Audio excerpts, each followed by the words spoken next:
A very pleasant evening in Cincinnati. Game time temperatures in the high 70s.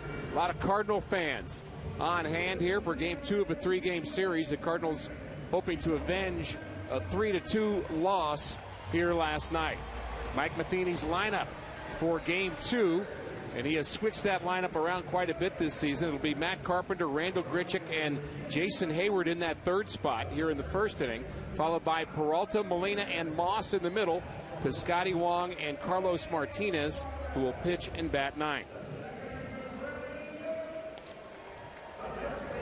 Matheny checking his lineup card. On his bench here tonight will be Borges, Reynolds, Cosma, and Cruz from the right side, with Greg Garcia, who's off to a very good start, 5 for 11 as a pinch hitter.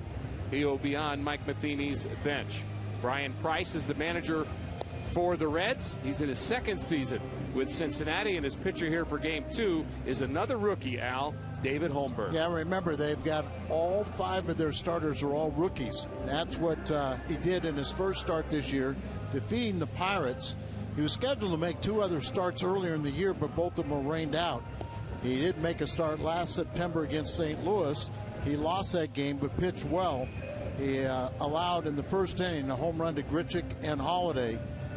And maybe that's something's to come. Maybe Grichuk can get on the scoreboard early. We'll see if that is a problem for him in the first inning. They're both from Houston, Texas, by the way. And Holmberg, we look at his Hyundai pitch arsenal. 4-seamer, sinker, change, slider, and curve. Not really overpowering, Al. No, not at all. Hey, he's one of those guys that's got to pitch on the corners, can't leave anything in the middle. You know, it's more trying to do the 4-seam fastballs and trying to do a little bit of the cutter and slider. But, you know, it's just one of those lefties. The Cardinals have had trouble with him this year. Hopefully that will change. Good look at the Reds defense, brought to you by Dobbs Tire and Auto Centers. Bird, Hamilton, and Bruce, very good outfielders from left to right. Suarez and Frazier on the left side. Phillips and Votto have been together a very long time. They're on the right side. Pena will do the catching. And stepping to the plate for our first pitch is Matt Carpenter, the Cardinal third baseman. Had another multi-hit game last night, including the 2-run home run. That was all the scoring for the Cardinals.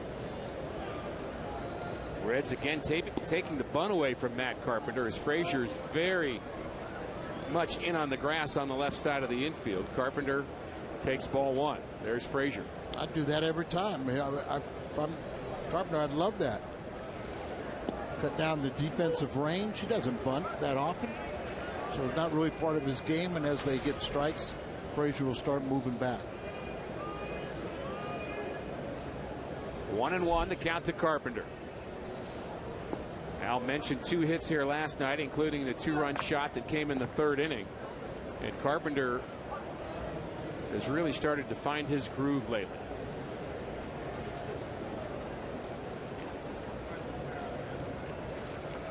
We talk about all the time how Matt Carpenter goes kind of is how the Cardinals go. When he's already got a career high in home runs this year. He's been on a little bit of a home run binge. Also leads the club with 26 doubles, 3-1 hitters count. And he takes it right down central. Not afraid to take pitches and work that count.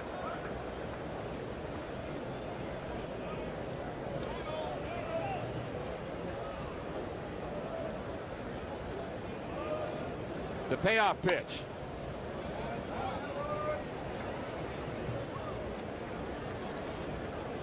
Go back to the count where on the third ball this count, watch what Pena is going to tell him now. The front shoulder, you're letting it fly open. Keep that front shoulder tucked in. It helps with a little deception, and it also keeps you in the strike zone. Catchers can really see that, can't they? Yeah, they can see it probably better than a lot of people. If you see chest too soon, you see the arm dropping, it's typically not keeping that front shoulder in. And you're trying to keep the upper half in sync with your lower half, so your arm's not dragging or opening up too soon. 3-2, and it's ball 4. Good at bat for Matt Carpenter. And he's aboard with a walk, and it's time for our Toyota keys to the game. Well, the one thing we got to do is we've got to manufacture some runs. And, you know, when you look at this ball club, you had the Wong home run, and you had the home run last night. The Cardinals are not scoring without hitting home runs. 13 different times. The only runs they've scored is via the home run, and that's 4 times in the last 17 games since the All-Star break. And we'll talk more about Martinez, too.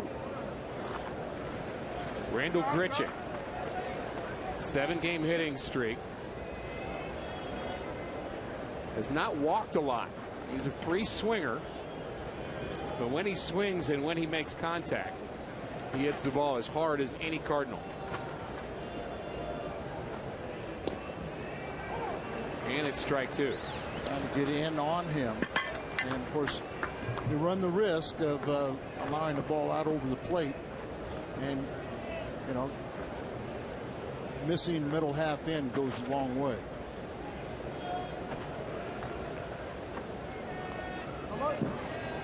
Randall did hit a home run, as I said, last September against Holmberg. Numbers for Randall, very good. One of the top rookies, really, in the National League. When you start looking at his numbers up against others, Peterson, Bryant, Duffy, very favorable. Third baseman for the Giants. The 0-2, breaking pitch, fouled off.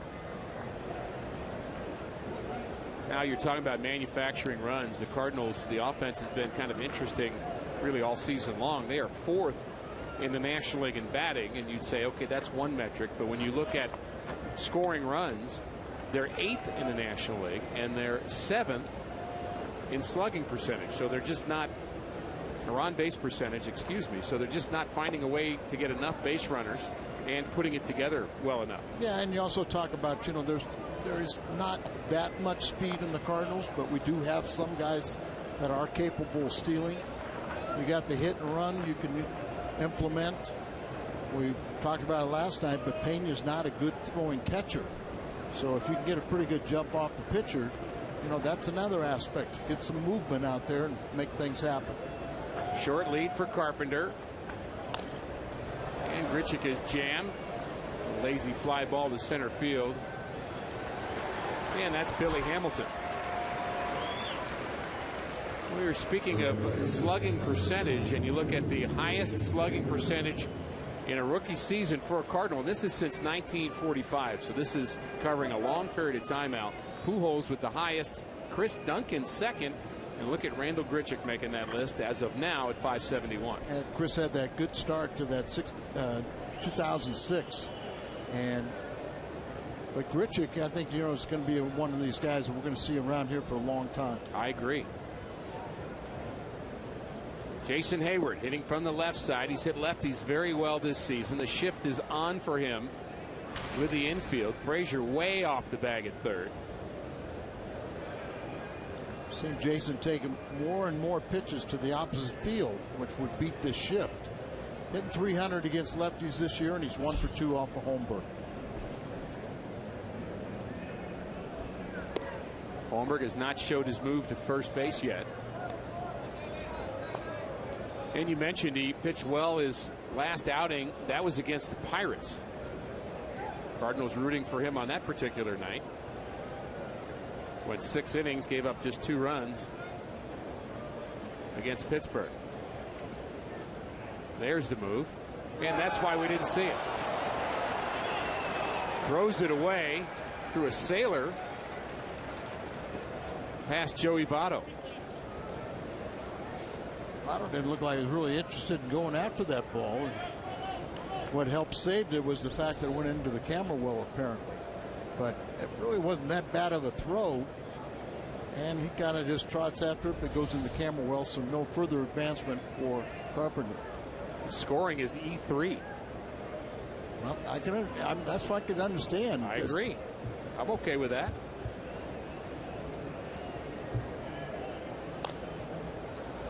Popped up left side. Just in foul territory. Frazier has it for out number 2. Well, that was Votto's 6th there of the year and the 53rd for the Reds.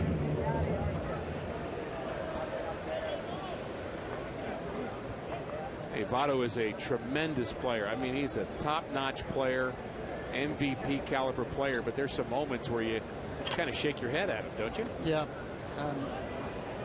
Getting paid an awful lot of money, and most of the time when you get paid that money, you want to drive in runs and be a big production, where apparently a lot of people criticize Votto and say all he wants to do is win the on-base percentage championship. Hard hit, but foul. Watch out in the front row. Johnny Peralta looking to add to his RBI total. He has 54, and he has been very steady at shortstop. It's a word we keep coming back to with Peralta. Only 3 errors at shortstop, 54 RBIs, and his batting average has been really between 285 and 300 for a very long time. Yeah, he's just Mr. Consistency. You know, personality doesn't change. You wouldn't know whether he went 4 for 4 with 2 home runs or 0 for 4 with 4 strikeouts. He just always comes ready to play, and I thoroughly have enjoyed having him around the last 2 years. I don't find him very chatty, but he's always smiling. Yes, but he'll talk to you. Oh yeah. And everything. And he always does talk with a smile. Never really hit the Reds that well, for a guy that's played against them so many years when he was with Cleveland. 0-2 is laced foul.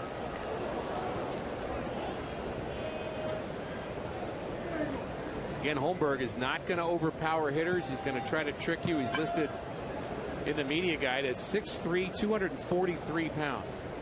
Not 242, not 244. He's 6'3", 243. Just 24 years of age.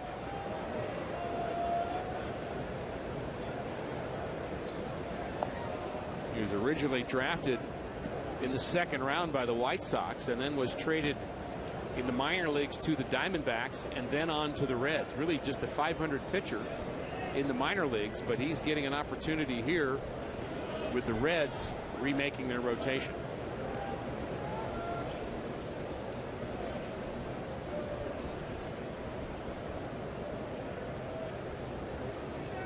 The 1-2. Swing and a miss, and Peralta strikes out. Pena has to tag him because he couldn't hold on. Half inning in the books. No score. Leadoff hitter for the Cincinnati Reds is a very good lineup. Phillips, Votto, and Frazier. 1, 2, 3, followed by Bruce, Bird, and Pena in the middle of the order. Suarez had a big hit here last night. Pitcher Holmberg batting 8th. And the speedster Billy Hamilton, who made a terrific play defensively here last night, will be in center field and hit 9th.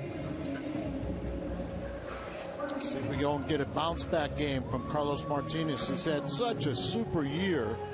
You don't want to have it kind of foil right now, but Carlos is coming off really only his 3rd bad outing of the year. He had 2 in early May. He gave up a career high 10 hits in 5 innings of work and 5 runs in his last start against Colorado. So he has pitched well this year against the Reds. This is his 3rd start against Cincinnati this year.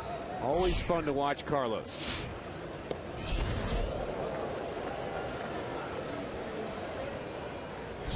Brian Price will have the following 4 players on his bench: Ivan DeJesus Jr., Jason Bourgeois from the right side, Schumacher, former Cardinal, and the switch hitting catcher Tucker Barnhart on his bench.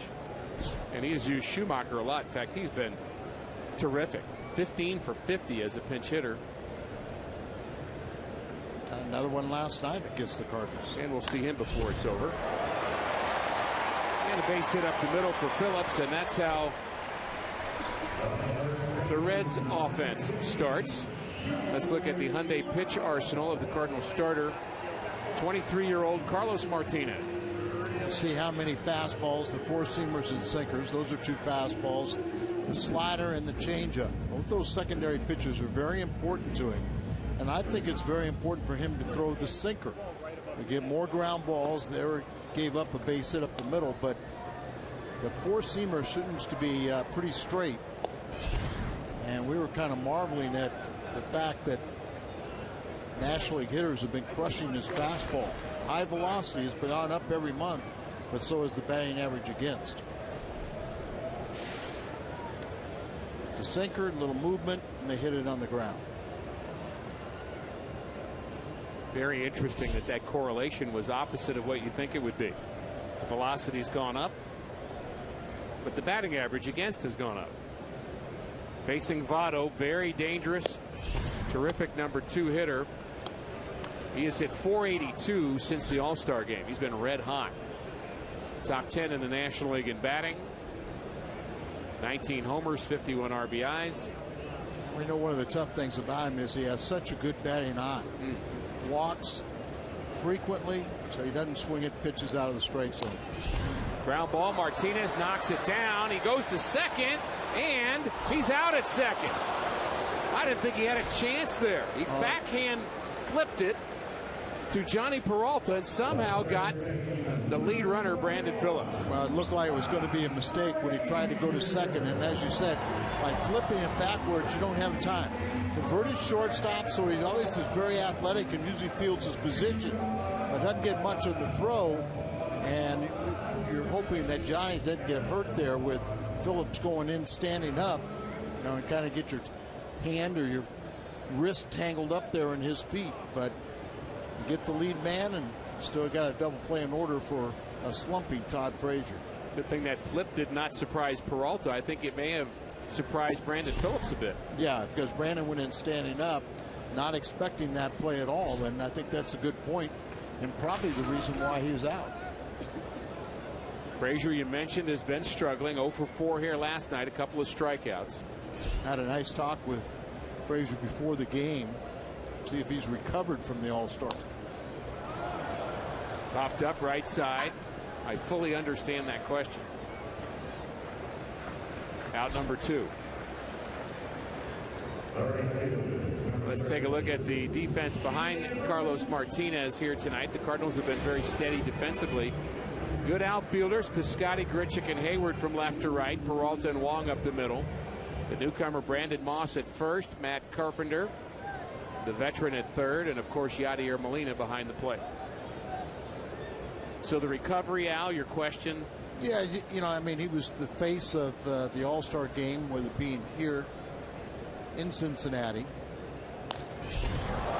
Hard hit to center, but in the tracks of Randall Grichuk, who squeezes it for out number 3. We'll have more on that next inning. Good first inning for Carlos Martinez. Just 50 cents the next day. Coffee, fountain, or frozen. When they score, you pour. At your nearest On the Run, you earned it. Cardinal catcher Yadier Molina is 0 for his last 8. He'll lead it off here in the top of the second. Molina, Moss, and Piscotty. And the first pitch is a curveball that slips out of his hand, ball 1. You can kind of see with the way that Holmberg has started this game, throws so many pitches. Trouble with the young starters. You got 5 of them in that rotation, and if they're throwing all these pitches, they're usually going like about 5 innings, and puts the burden on the bullpen. Hard hit up the middle, base hit for Molina. Well struck. And the Cardinals have their leadoff runner aboard for the second straight inning. Sounded good, didn't it? Tries to get in on him, and you see the ball's out away from him, and he just takes it back up the middle for a solid base hit. 2 innings, the leadoff man on both times. Missouri Lottery Fox Tracks bought us that particular delivery from Holmberg. And like the rest of the starters, Al, the Reds have an interesting problem. They've got these young guys they're trying to kind of get some work with and mature, but they also have an innings question with them. They're trying to be very careful about how much they may give way to other young guys in September. There's a strike to Brandon Moss. Brian Price is very capable. He was the pitching coach before being named the manager here with the Reds before last year's season. He'll keep an eye on these guys and they'll watch it, but they'll, like you say, they'll bring up more people. Starter last night, Anthony DeSclafani, went just 6 innings, had 9 strikeouts. But there's an example. He probably could have gone longer, but why bother? where the Reds are right now. They're trying to build some confidence with him, and that's the kind of decision he's going to be facing the rest of the season. Exactly. And now that was relatively efficient, especially with 9 strikeouts. Curveball in the dirt and a wild swing there from Moss. 2 strikeouts for Holmberg. And again, the 5 rookie starters, Al, for Cincinnati.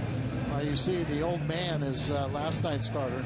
He's Sclafani, and he's made 26 starts. Tonight started. This is his 8th major league start. Tomorrow's, he's still in the teens. They had the young man Sampson.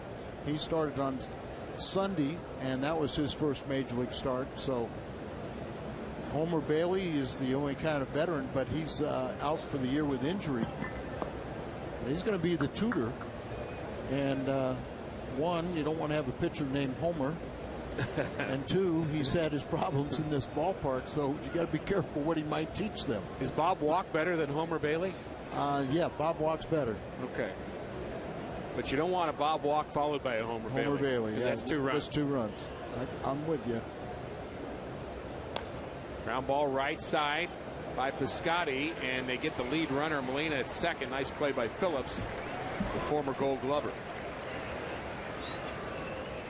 Phillips defensively is always going to make the right plays and always flash that leather for you.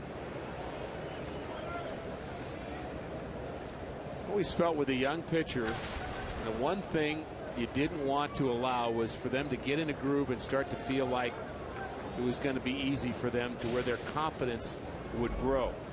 Try to get to them early. Well, I think when you're talking about a young club in general, and this is a young pitching staff, but veteran players, position players, that, where they are in the standings, and with the Cardinals being the best team in baseball record-wise, you jump out on top, they'll look for tomorrow. But if you let them hang around, then they feel like they can compete and play with you. Colton Wong at 271, one of 4 lefties in the lineup. He takes a strike. 1-1. Wong in that 8th spot, I think, really mostly to spread out the left-handers in this lineup. I think so too.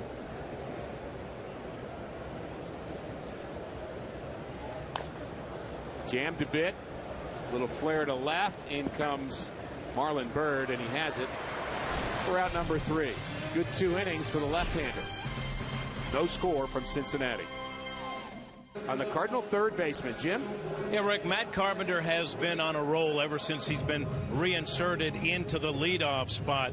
Carpenter's numbers over that 5-game stretch, hitting .429, 4 homers, 2 doubles, 7 RBIs. So is there a correlation between the uptick in production and being back in the leadoff spot? Carpenter said this: I don't want to think so. There's a definite confidence level there, but where I hit in the order should have nothing to do with my production. He says it's just the ups and downs of the season. As he put it, you don't wake up one day and forget how to hit, Rick. He says even when he was slumping, he never lost confidence in his ability to hit, and he says it was really just a matter of time before he got it going. That's great, Jim. Terrific stuff. I did see that interview, and Al, just to kind of jump on what he's talking about there, for Matt Carpenter to say, I don't want to think that it's just being in that leadoff spot. I can't think that way, because what if he's called upon to hit second and third again? You don't want to have that kind of negative attitude. And I think he's one of the guys that has that mental approach that he can hit in any spot. But you are a human being, and there's certain spots you feel more comfortable. He's had a lot of success in that first spot, and the numbers dictate that's where he should hit. 2-1, grounded to the left side, and right on cue, Carpenter makes the play across the diamond to Moss.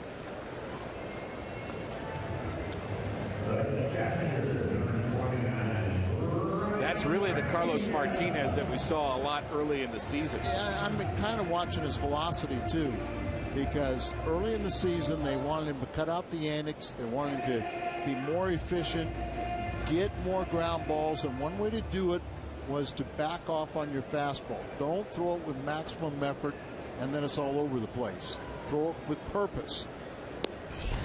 And, really throw more of the 2-seamers where you get those ground balls and get quick and efficient outs. But as the months have gone on, he's gone back to throwing fastball harder and harder each month.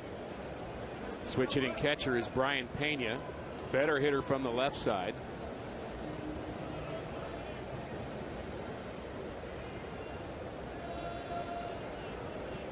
The 1-1 misses inside.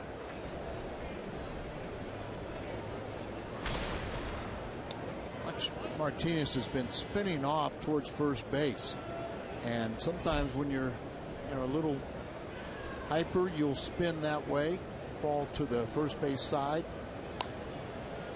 He always kind of has that follow through, one leg, but when he kind of cuts it off, that's when it becomes a problem. Seems as if his delivery is still a little bit more simple and less rushed than when he was in the bullpen. Would you agree with that? Oh yeah, and by design. Into left, and that's in the gap, and it's down up against the wall. Pena will have a 1-out double as he found the gap in left center field.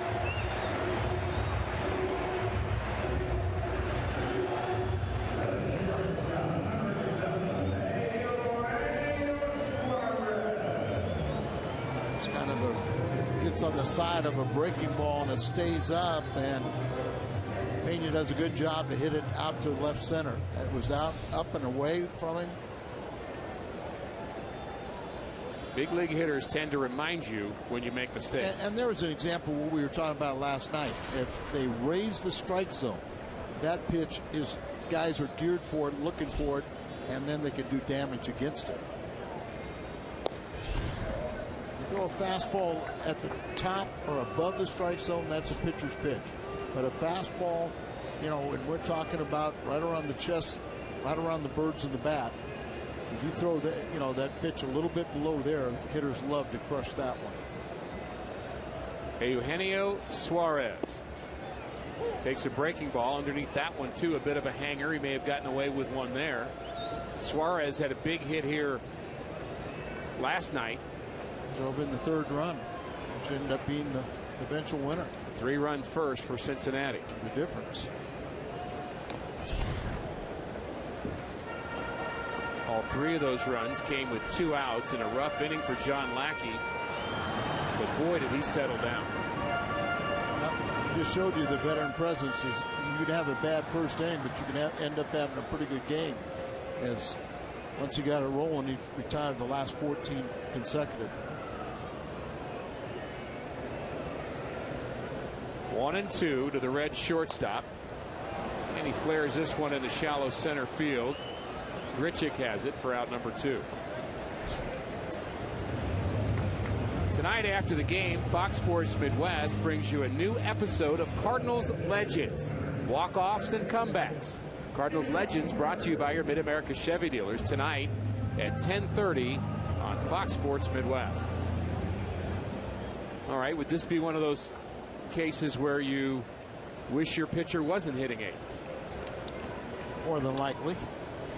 Seems like this happens a fair amount in the second inning of a game, though Holmberg seems to swing the bat pretty well. 1 for 3 this year and 1 for 9 in his career.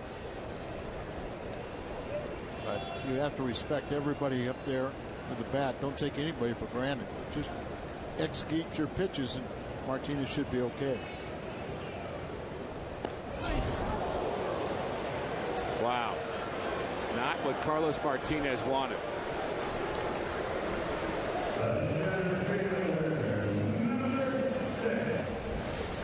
It's the 5th batter he's hit, and here's a pitcher. And look at how far he misses the plate.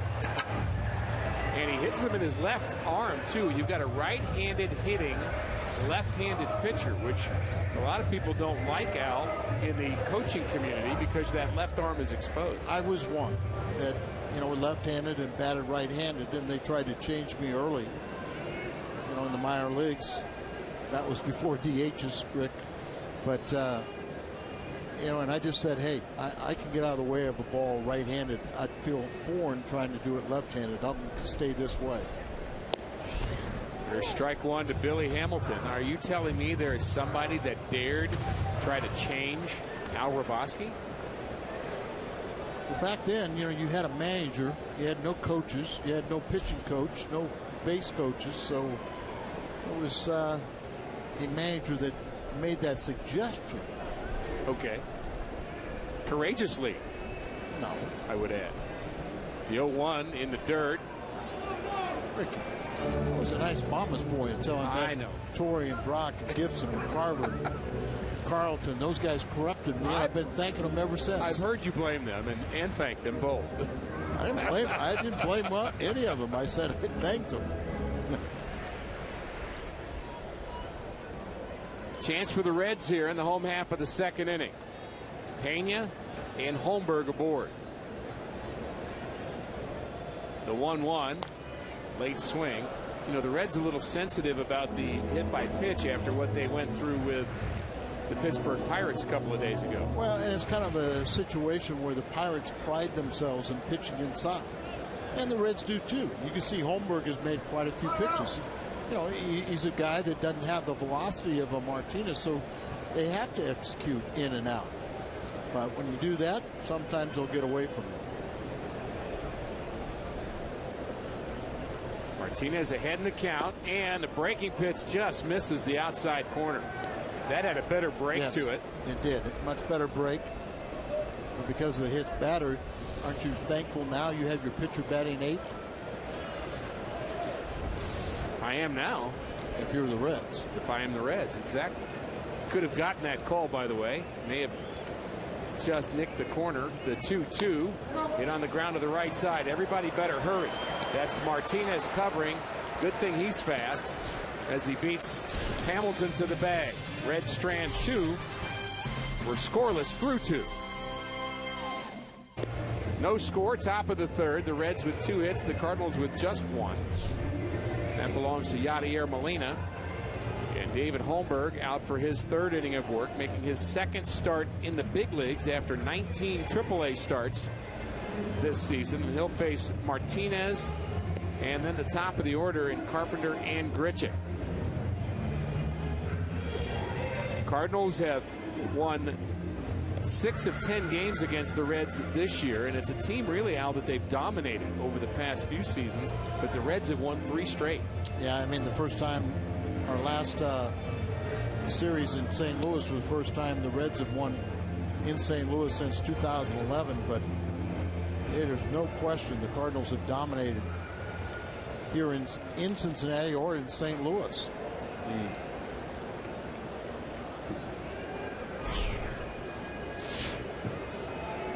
The previous 17 series with St. Louis, the Reds are 3-14. Martinez swings the bat well, signed as a shortstop, as we've talked about many times. Very athletic. Takes ball 1. Even here in this ballpark, the last 8 series, the Reds are 2-6 against the Cardinals.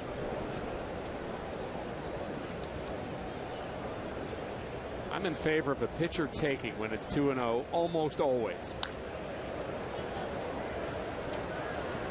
And even though I'm in favor of it, Martinez swung at that 2-0 delivery. I always worry about the way he swings so hard. But the fact that he's small and isn't heavily muscled, it seems like he's so much more athletic and looks like an athlete. 2-1. Grounder to the right side. He broke his bat. And that one stung a bit as Martinez concerned about his fingers there after breaking his bat. And let's take a look at our BJC Healthcare difference maker. It's Matt Carpenter. As Jim Hayes told you earlier, he had a stretch of a couple of weeks where he struggled, but since he's been in that number 1 hole last 5 games, he's hit .435. The power's back, 4 home runs, 7 RBI. And the on-base percentage has soared as well for the Cardinal third baseman. Already a new career high in home runs with 14.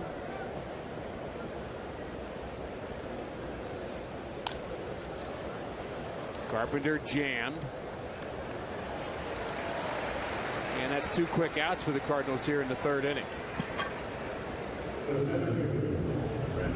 Always a great kind of quandary for a team offensively, Al, when you think about okay, we want to be patient. We want to make the other pitcher work. But if the best pitch we can hit is the first pitch in the at-bat, we want to jump on it. So you may find yourself making 3 outs on 5 pitches. And helping the pitching. And it's a big debate and kind of a tough decision that an offense needs to make each night. I think it's got to be that situation. If you're swinging, it's got to be a pitch that you can drive, that you can hit with authority. When you're popping balls up, it's not really the ball or the pitch that you were looking for. The 1-0, and not to pick on Martinez, but the 2-0 pitch would be a classic example of that. I said I would prefer him to take it. He had kind of an off-balance flare swing pop-up. That's not what you're looking for when the count's 2-0. I have no trouble with Matt Carpenter swinging at the first pitch. And you don't have any he trouble. Knows what he's doing. Yeah, you don't have any trouble when he works the count full. Right.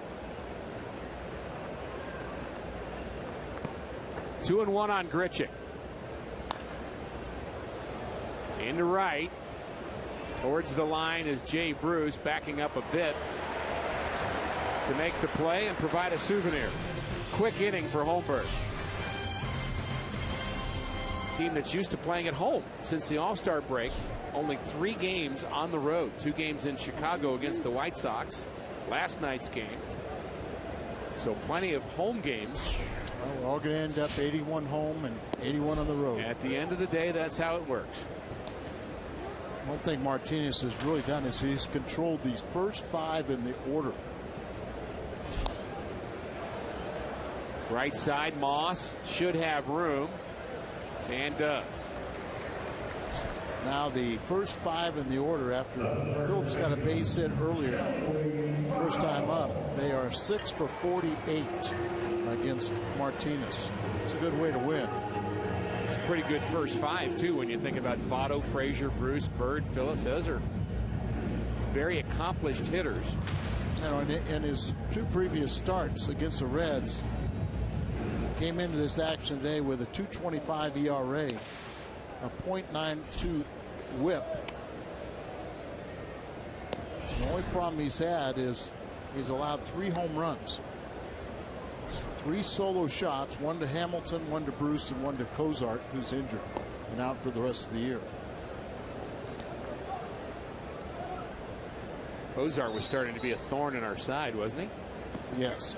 Noted for his defense, but he got some big hits against the Redbirds. Sure did. 2-0 on Votto. Seems like that's something we say a lot. Now 3-0.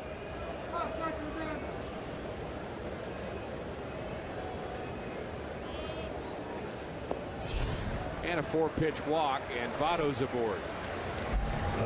Had a nice visit with Skip Schumacher for you went out for batting practice today. Always a delight. Mentioned his pinch hit here last night. I talked to Skip's him. A real pro. I talked to him during batting practice, but you're right. Maybe some clubs now that wish they would have taken a flyer on him, and they still could. Still can make trades. You just have to acquire waivers on players. And Skip's showing he can be a pretty valuable asset to a winning club. Breaking pitches high. Cardinals have thrown a lot of breaking balls to Todd Frazier over the years, and it's documented that his ability to hit the breaking ball has increased year after year after year at the big league level. So you can't just expect to get him out with breaking balls only. That's going to be a tough play. Let it go, let it go. Look out. He's been slumping. And when you get a hit like that, you're a big power guy, and you get a gift like that, look out. Good things are usually coming behind it. We've seen it happen. You were talking about, and here you say, look at the swinging bunt. Once it got on the grass, it wasn't going to roll into the dirt or go foul. But when you were talking about Frazier, it reminded me of a big slugger, right-handed hitter here that ended up winning the MVP. George Foster. Pitch against Foster when he was in the Giants organization, and all you had to do is say it was a spinner, throw a curveball up there, and he couldn't hit it. But eventually saw so many of them that he became a good breaking ball hitter. And a 50 home run. 52 home runs, winning the MVP back in 75, I think. No, or that would have been Morgan, maybe. Watch out. That ball almost got away. Nice hands by Molina. How'd he catch that ball? Anyway, it was the Big Red Machine. How about the reflexes here?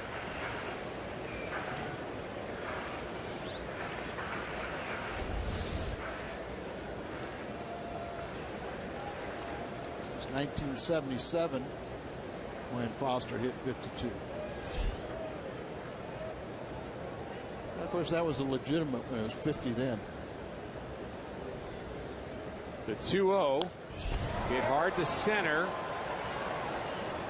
Grichuk makes the play, and that's a big out here in the inning. Anytime you get Jay Bruce out, very productive outfielder for Cincinnati. He was rumored to go a lot of places. Jay Bruce, deal never came around. Just about the entire team was rumored to go someplace. Very unsettling time for players, I might add. Oh, I thought Skip Schumacher made a very astute observation when he said it's a really weird because we're so used to being buyers, not sellers at the trade deadline. Had a lot of young guys unnerved.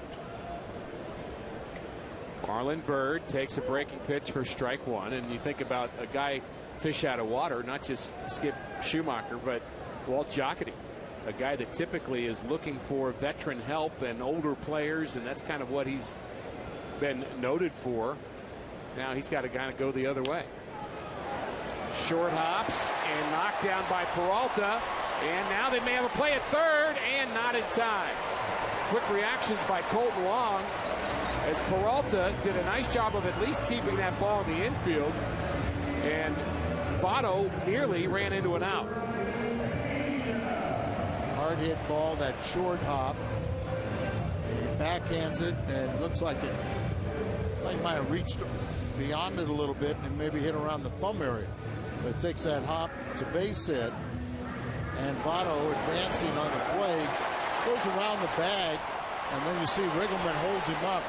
Heads up play by Colton Wong to at least make a play out of it, and Votto got back safely. Little flare to left, and it is fair. Down the line. One run scores. Here comes another. Play at third, not in time. A 2-out double for Brian Pena, and it's 2-0 Cincinnati.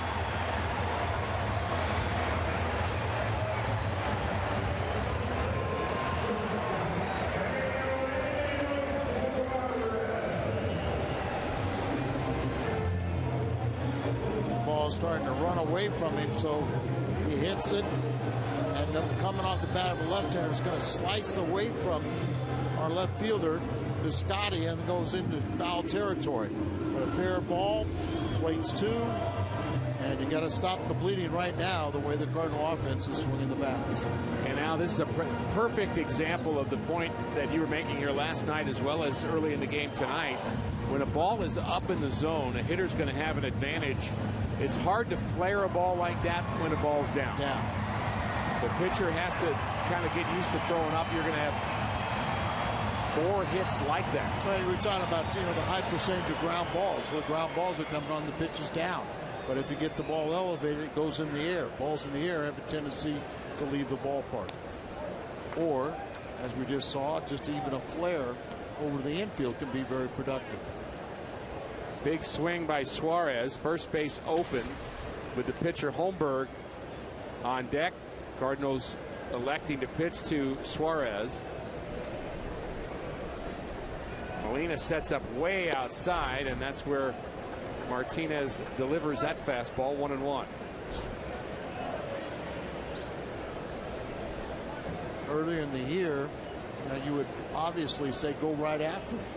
But right now, the way he's a little more hittable, you better make sure you get the 8th place or the 7th place hitter out with the pitcher on deck. Suarez is going to have to finish this at bat with a different weapon. Players have multiple bats ready. They have their gamer they'd like to use, and often attach some superstition to their gamer. It seems to be working. They're always working in batting practice to get other bats ready to go. Part of the speed up rule is having the bat boy at the ready with another bat. The 1-2, swing and a miss. That bat didn't work. Some trouble for Martinez, however, here in the third. 2-out double pitchers by left-handed batters this season. A couple of them here at the ballpark tonight. Joey Votto hitting .314 against lefties, and Jason Hayward, facing a lefty here tonight, is at .300. Hayward 0 for 1 here tonight, and he'll lead things off for the Cardinals here in the top of the fourth. It's one of the things that Jason has done a nice job of working hard on, is hitting left-handers better. He was sub 200 a year ago, and I think that worked a lot. He and Matt Adams about trying to take the ball away to the opposite field. That'll get you stay in there, and if they make a mistake on the inner part, you can turn on that pitch. But remember Duda, he couldn't hit against left-handed pitching, so he's made improvements also. And some power to go with it for Duda. Yeah. Al, I'm looking around. I cannot find the clock here that's supposed to clock. Let you know when you're ready to pitch. I've noticed that Holmberg a couple of times in this game, including the first pitch of the game, has been, seems to me, a minute or two behind, which doesn't bother me, but can't recall the last time we even had a reference to that clock in the speed up rules of baseball. But I'd say that's been pretty seamless. Yes, I think everybody's done a real nice job, and it's the hitters, and you just see an example of it right there. You're keeping 1 foot in the batter's box, but you're adjusting the gloves and do it a lot quicker. Used to laugh in the 70s. We had Mike Hargrove. He would do that with 1 foot in the batter's box, and everyone called him the human rain delay. And now you watch every hitter step out, and with the speed up rules, I think they've done a good job of trying to enforce the rule, or at least adhere to the rule. And a leadoff walk for Jason Hayward. Skip Schumacher told me that Jay Bruce had harder time with the speed up rules than he has. He kind of took to it, but Jay Bruce used to like to walk around the batter's box. And I think we all thought that Schumacher would be one of the toughest ones, but he thinks the rule's been good. He likes it. He thinks it's been good for baseball. People. I think Steve Braun might have been the first guy that I noticed that they kind of reset themselves mentally before they got back in the batter's box. Every time I think of Steve Braun, he was a funny guy, great teammate. He had to play. Lonnie Smith was hurt. He had to play about 3 games in a row, and he kept coming in after I think he had an 0 for 12, and he said, "Hey, I'm demanding that you sit me or trade me because I'm getting overexposed here." He's a terrific pinch hitter, but he knew playing every day was going to expose him a bit. And players know that. And of course Steve Braun, I played with him in Kansas City, and Whitey Herzog brought him over to St. Louis after that because of the good job he could do. But he was getting older, and he was just really his best asset was pinch hitting. It wasn't playing every day because his legs and age were catching up to him then.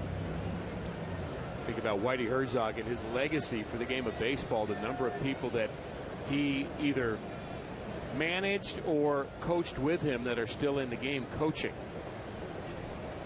Really a terrific teacher. You think of Jose Oquendo and Nick Leyva with Pittsburgh, Pirates. Jim Riggleman here with the Reds. Hurdle. Clint Hurdle. Cardinals trying to get those runs back. A 2-run bottom of the third for Cincinnati.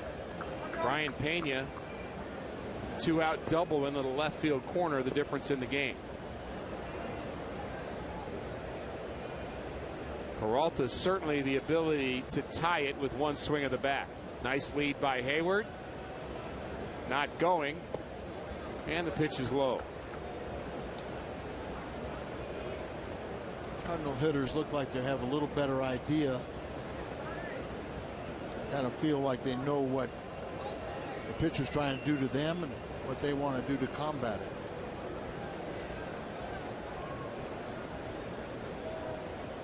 The 2-1. Hard hit right at Frazier on to first base, and they got it.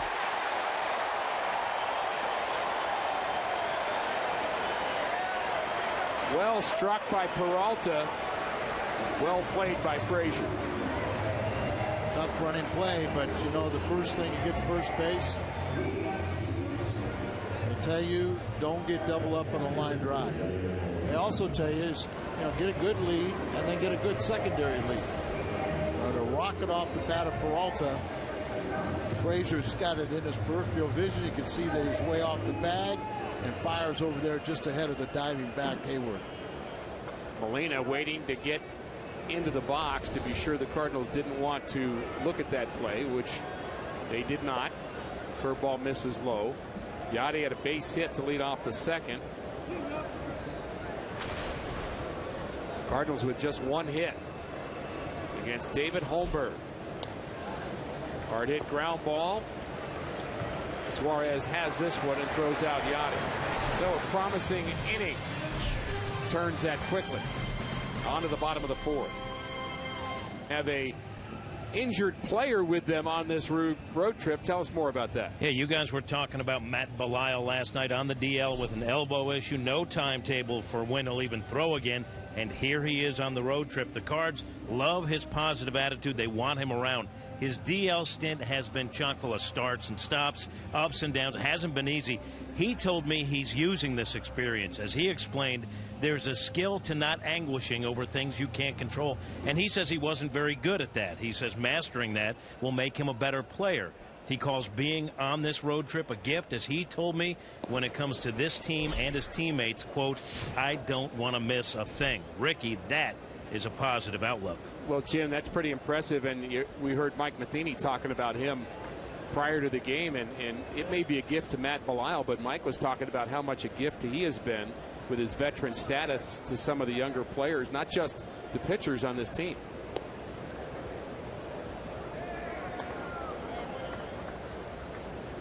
Not just the younger players, but also some of the new additions, guys who weren't familiar with how the Cardinals go about doing things. He's that go-between. So not only the young players, but the veterans. And again, it's that positive attitude that they love about Belisle. Need guys like that, Al, don't you? Well, I was going to say, too, it's really a compliment to Matt Belisle. Because oftentimes, if you have a player on the DL, you don't want them around the club if they're not close to coming back. Agreed. You know, they're just like, hey, I'm going to have fun. I'm going to do this. And everybody else is saying, hey, this is work.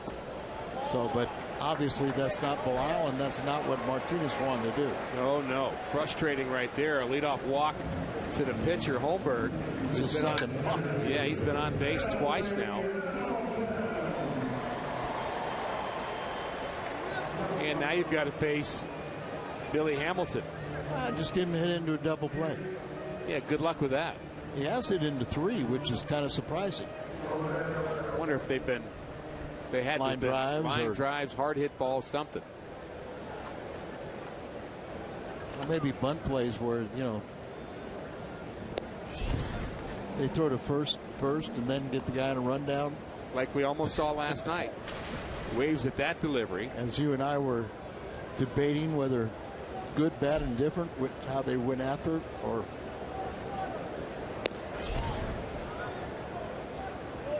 he does bunt well. He has 9 sacrifice bunts to lead the National League, and why not try it often with him? You might get more than that. He's only walked 21 times this year. And I wonder if the Reds would prefer that Votto walk less and Hamilton walk more. I think that would be to their preference. You got to get on base in order to steal bases. 1-2. Waves at that delivery. Strike 3. And that's part of the problem. When you don't walk, you expand your zone. Why he felt like he had to protect this ball, he was never in the strike zone. And I mean, that's the kind of defensive swing where you're trying to just get a piece of a strike. And that's why you only walk 21 times. Exactly. Now here's a hypothetical for you. Slow hit ground ball to second base. Do you get the runner at first and let Holmberg go to second, or do you get the lead runner? I think you got to get the lead runner, but I know exactly. You got a pitcher out there. You're saying that you keep him out there on the base pass.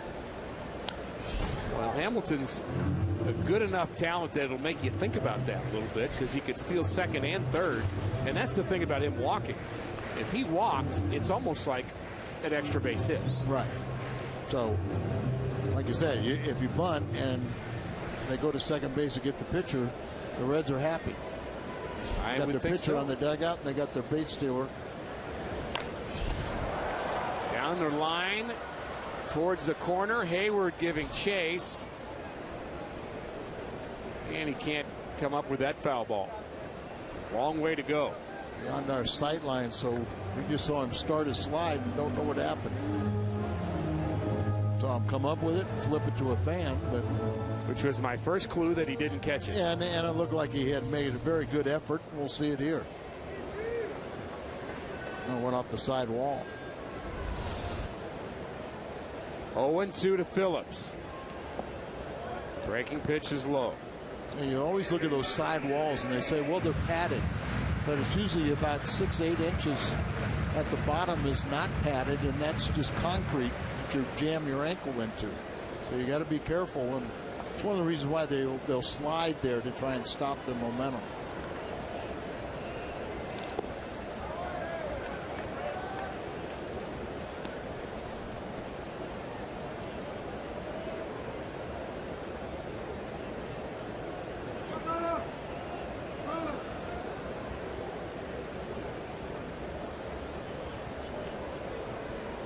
Two and two. A foul at the plate, just off the end of the bat of Brandon Phillips. Pretty good slider there for Martinez. Martinez got a good slider. Got a good changeup.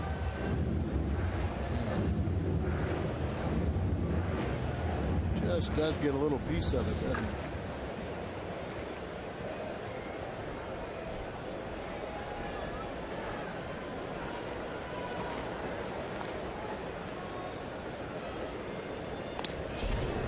Off the mask of Yadier Molina. We've seen a few of those in the last couple of weeks, and the home plate umpire Ben May giving Yadi some time.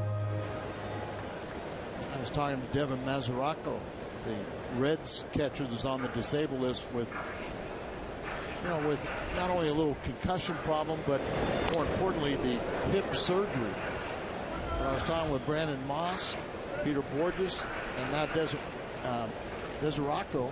There's three guys that had hip surgery last offseason. There he is. He didn't seem to be so concerned about the concussion syndrome. Broken bat, little flare over the head of Colton Wong and into right field for a hit. And it looked like Colton Wong made one step in. It was kind of like maybe as the pitch was being made or something, but that might have been the one step in, kept him from taking the one extra step back to make that play. Also playing at double play depth, trying to maybe that's a step or two in just to be pinched in enough to get that ground ball, and there's that little step you're talking about.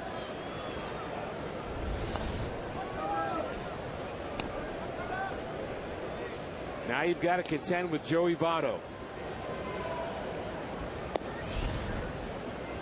Temperature seems to have dropped a bit here at Great American Ballpark. Again, very comfortable evening. Perfect night for baseball, but there is some rain coming, expected to be here either late tonight or early tomorrow morning. And then last throughout the day and evening. Well, they said there's only 100% chance of that, Al. At 3 o'clock, and it's what, a 12:30 local start?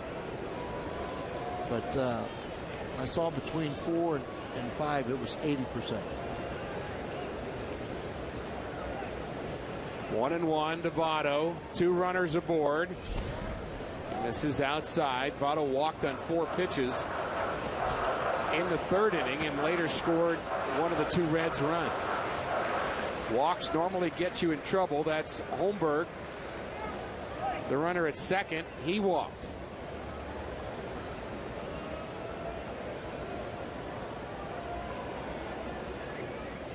The 2-1. Misses badly. 3-1. One thing that Carlos has been good at this year, Al, is getting out of jams. Runners in scoring position. With 2 outs, he's been exceptional. Just 1 out here, but it's really been a terrific season for him in that regard. He needs a pitch right now. The 3-1. Change up, misses, ball 4. Well, Rick, and that's one of the things you worry about is the innings pile up for Martinez.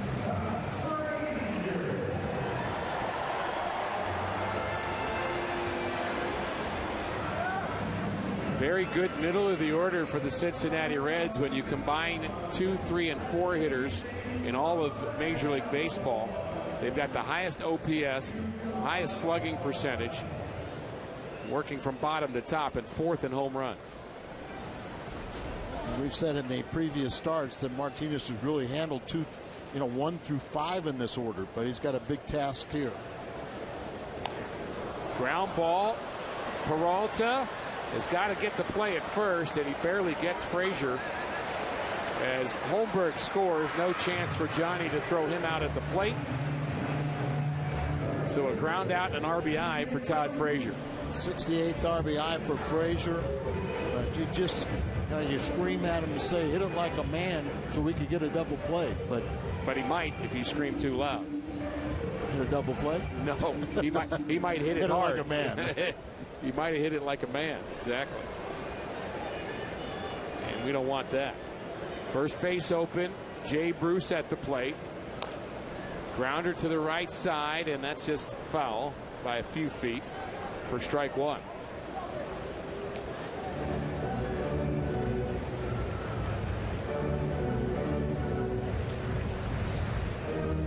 Phillips out at second base, and he knows, trying to get in the way, mess up the timing. As a runner, you have to allow the defensive man an opportunity to field the ball, but there's no reason why you can't do that little jockeying to try to disrupt his timing. Ground ball right side, long way to go for Wong, who has to charge that to throw out Jay Bruce. But more damage here for Cincinnati in the 4th inning. Martinez.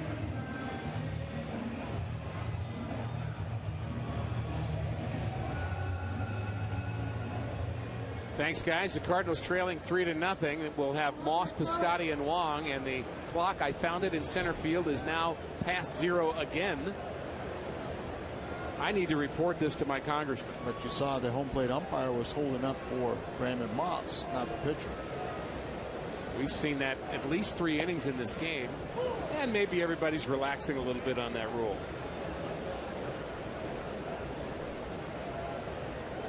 Moss struck out in the 2nd, swinging wildly at a breaking ball, and Moss will strike out quite a bit.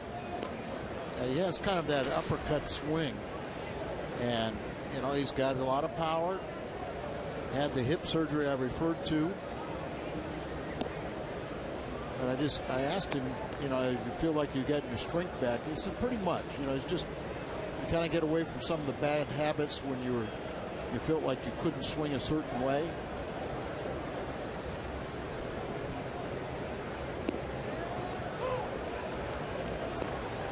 There's a strike to Moss, and we showed you that play where Brandon Phillips was getting in the way of Johnny Peralta. We'll show that to you one more time. That was a play where the Reds scored their 3rd run, and there's a strikeout looking. Moss not happy with that call, but he's a strikeout victim for the 2nd time. But Phillips was doing everything he could do to get in Peralta's way. But talk us through this, Al. Well, you see it's kind of that swinging bunt. Now watch. Phillips going to turn and look there. He's trying to delay, but you've got to clear the space, because if you do not get out of the way, you have to allow the defensive man an opportunity to field the ball. If you don't, then it's interference, and he's going to be out. So you can kind of get in the way there a little bit, but you better clear it, giving him a free lane, and he did so. As an infielder, I'm sure Phillips very aware of that rule and wanted to make sure he got out of the way at the last minute. But Peralta and infielders are taught, run into the runner if you can. You try and do that, and because would save a run. Long fly ball to right. Piscotty now 0 for 2. And the Cardinals with just one hit as they bat here in the 5th inning. The risk is kind of Peralta kind of runs up there real quick and tries to do that. Then it's an umpire's interpretation. Did you do it deliberately, or was he trying to get out of the way? Or say you do that and you miss him. Now you messed up your timing trying to field the ball, and better maybe be sure about it. It may go through too. And Holmberg pumping strikes right now. He had some command issues in the early going. In fact, he walked the leadoff hitter, Matt Carpenter. Also walked Hayward to lead off the 4th. The command issues have been with Martinez. He's got 4 walks on the night, 2 to the pitcher and 2 to Votto. And 2 of those walks have come around to score.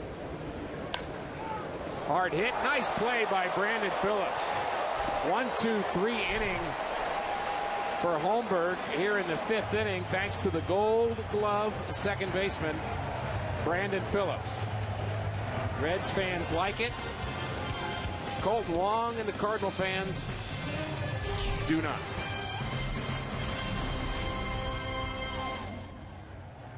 Out and other restrictions apply.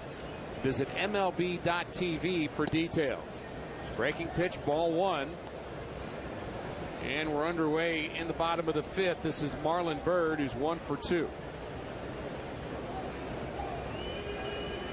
Byrd, the veteran left fielder, has good pop in his bat still. 18 home runs, 39 RBIs. And he fouls that pitch back. 3-0 Cincinnati. I'm surprised nobody took a flyer on Byrd. Yeah. I would think he would have some marketability somewhere. I agree.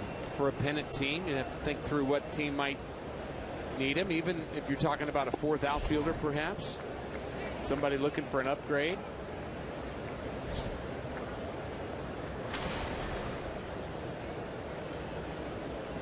The 2-2 to Byrd. Curveball is fouled back.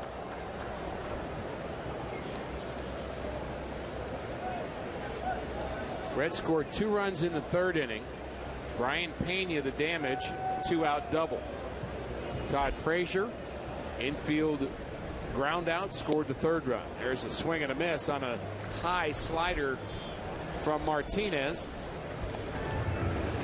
And that's strikeout number 3 for Carlos. Tomorrow on Toyota Cardinals Live pregame, it's another edition of Storytellers.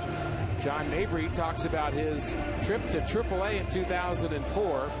That's tomorrow at 11 a.m. on Cardinals Live. Brian Pena, the big hit in this game, late swing and a foul. Cardinals really haven't gotten around to running on Pena. We talked about that being maybe an issue in this series.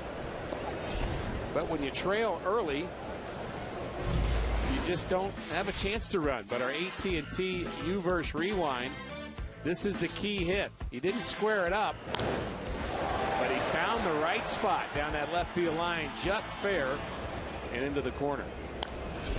Trying to do it again. 1-2.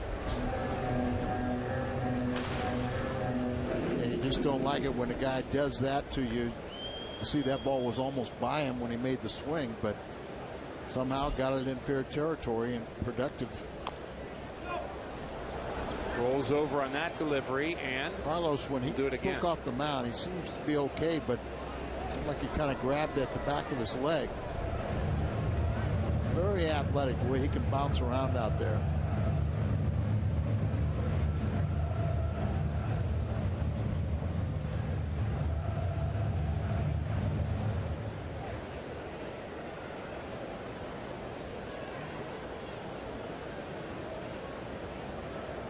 The 1-2 from Carlos is a bit low. 2-2.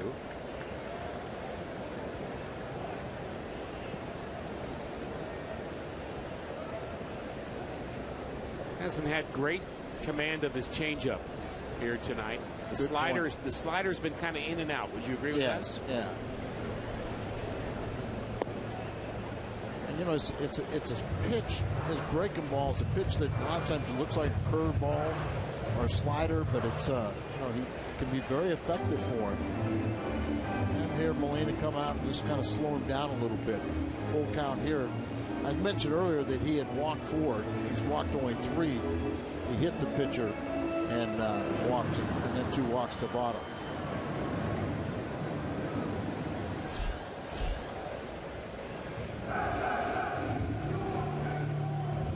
Long conversation there with Molina and Martinez. And you just wonder about that little kind of misstep that he had over towards first base, if that may be throwing him off a bit, and Molina may be checking on that as well.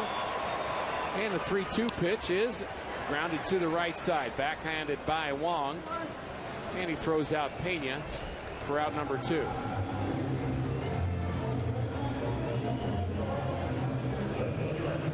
Carlos, a good competitor. He wants to go after everything, but I think he realized he was better off to letting Wong field that ball instead of him deflecting it and probably going for a base hit.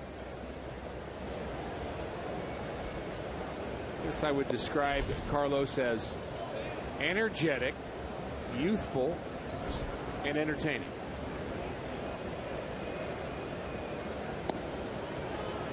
Because of what you just said there, and because of the fact that he was kind of like a maxed out guy as a reliever and threw so many pitches, I didn't think he could be a starter.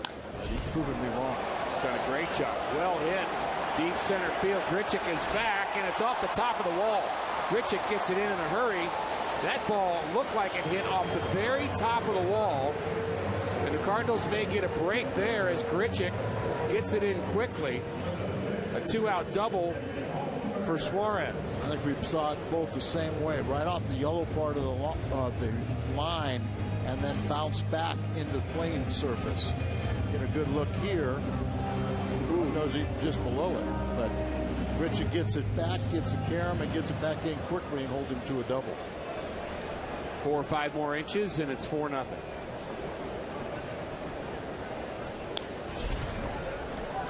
Martinez has not been able to retire the pitcher, David Holmberg, yet. He's not had a 1-2-3 inning yet.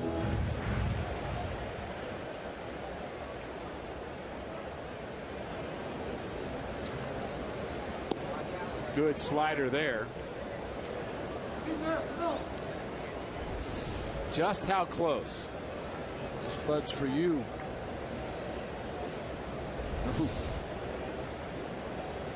It's below the top of the wall.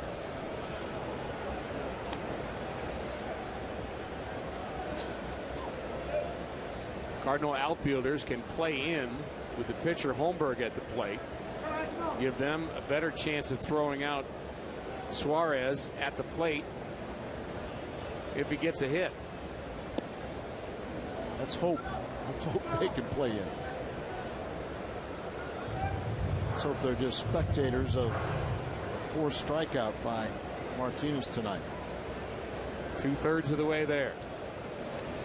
Suarez the runner. 2-2 the count. And the pitch. Curveball is strike 3 at the knees.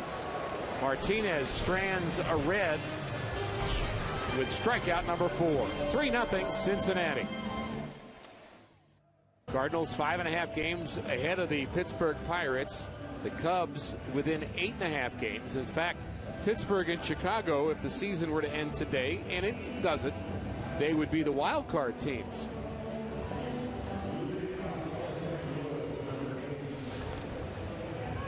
And we look at the Central Division season wins. Everybody trending upward, of course, as the season goes on. And we've got about a third of the season to continue to plot the rest of the way, but very steady climb for the Cardinals, who have 67 wins and are plus 28 on the season. Well, Martinez's day is through, and you've got to do this. You know, if you're not having a lights out start and you're trailing in the ball game, and you want to conserve some of his innings also. So kind of serves notice that, go out there and be more efficient. Go out there and don't get a lead and hold it.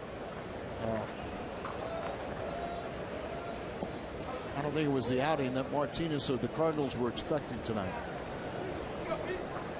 93 pitches for Martinez through 5. And the 3 walks, the hit by pitch, all part of that. So Borges will pinch hit for him, and Borges waves at that delivery, 1-2. There were 7 hits allowed too, so they had plenty of base runners. And the Reds, have stranded 8 in this game already, so still within striking distance with 3-0. Borges, Carpenter, and Grichuk for the Cardinals in the 6th. Breaking ball low. And now we talked last night just how good the 8th and the 9th inning has been for Cincinnati, and the 9th has been extraordinarily good with Chapman. But J.J. Hoover has really commanded the 8th as well. So I thought Badenhop did a nice job, and his numbers look pretty respectable in the 7th. So hit batter. There's a good start. Borges hit by the pitch. 89-mile-an-hour delivery from Holmberg, so the Cardinals have a base runner. And I think our point being, you get to the 6th or 7th inning, and you may have to start ratcheting up the pressure a bit to realize it's getting late. Yes, and you can see that Holmberg's only at 69 pitches, so you probably can get you deep enough into this ball game to where you've got those relievers before Chapman that you're comfortable with too. Borges runs well. He's at first. Carpenter takes low, ball 1. Got to get something going. You got Borges out there with his speed. Carlos Villanueva loosening for the Cardinals. That could always change. You have a pitcher getting loose, but depending upon what happens. Well, I think you still feel pretty comfortable with the way Villanueva's pitched. I agree. Very effective. I agree. Actually got one of the lower ERAs in all of baseball among National League relievers. Holmberg misses again, 2-0. I'm talking about Borges at first base. He has 5 stolen bases, 4 of them as a pinch runner. And I think he had 2 or 3 of those in the first week as a pinch runner. But see if we can't get something moving here. Down by 3 runs, but Pena has thrown out only 5 of 42 runners. That's 11%. A year ago, strangely enough, he threw out 40% of his runners. So I guess catchers can have throwing slumps. Well, and it could also be too that many young pitchers. Great point. Not holding runners Not as holding well. runners effectively, and that's one of the things you marvel about Yachty is very few people attempt, but the ones that they do attempt usually know that they have a pitcher on the mound with a very slow time to the plate, and they still it's iffy if they can make it. Holmberg in danger of a walk here to Carpenter, and that wasn't even close. So a hit by pitch and a walk, and the Cardinals have something going without swinging the bat here in the 6th inning. That's going to bring out Jeff Pico. Pico will go out there. Brian Price go to the bullpen mound, and you go talk to him. I'll go to the phone. And that's the problem when you have 5 young starters out there. Very few of them are going to go consistently deep in a game.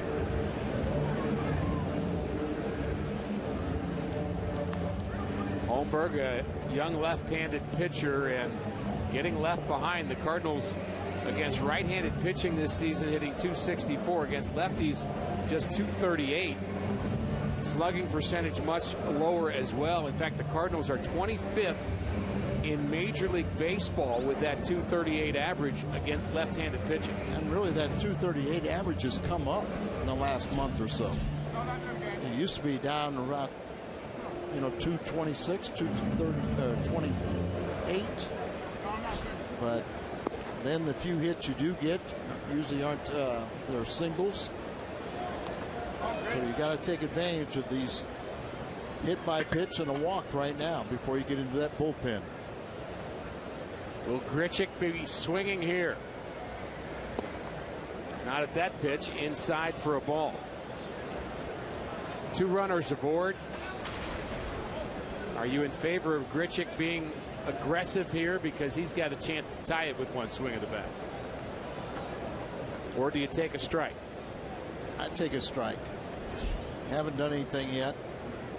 Been jammed tonight.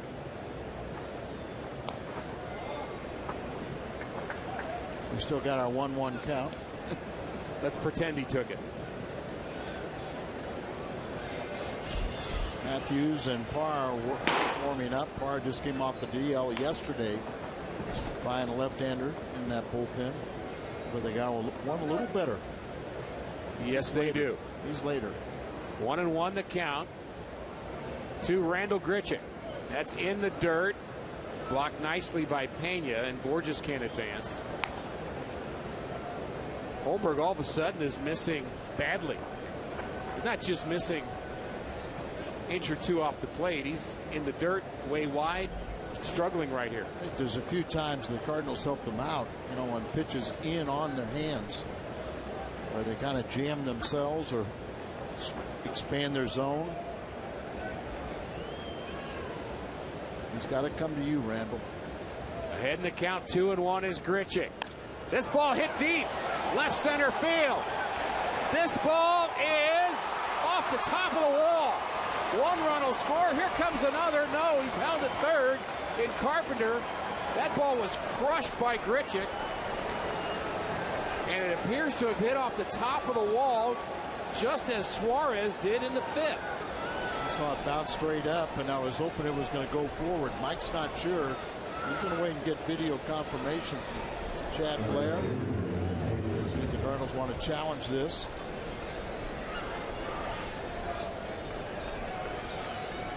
But that's why we like Grichuk. Off the top of the wall, and it comes back into the playing surface. That's the way you saw it? That's the way I saw it. Is it the wall or is it behind the wall? Looks like right on top of the wall. Carpenter at first base. Remember, he's got a runner in front of him, so he's got to make sure. And he's kind of took him a while to realize that it came back into fair territory, and it was a ground, you know, was in play. And there you also saw it's very close, but Mike wants to apparently challenge this. Very close to running into Jose Oquendo. That's Ted Barrett. He's the crew chief. The umpire at third base, and I think Mike is looking maybe for some clarification on the grounds rules. Which one they have called it, and they're going to now challenge it.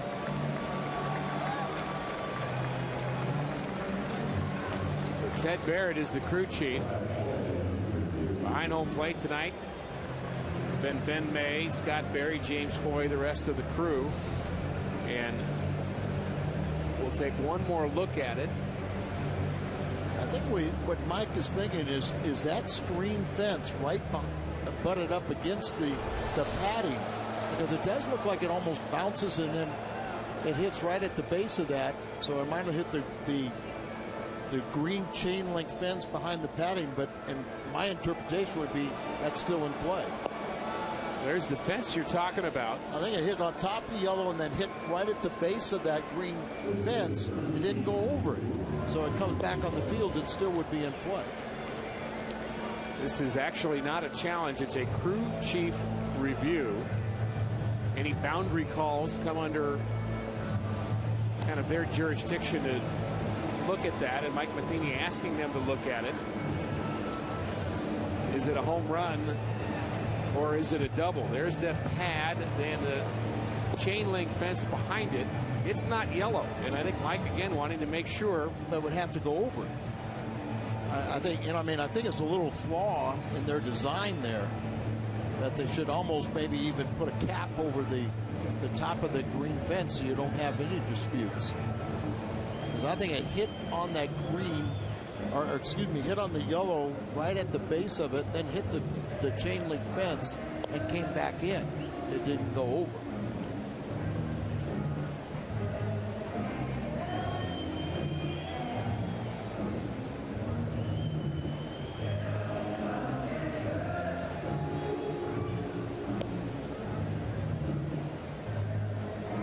this is different. You can see the padding is over the concrete wall, but that area out there is part of where the bullpens are, and it's a gate, so it's not the concrete, it's the fence.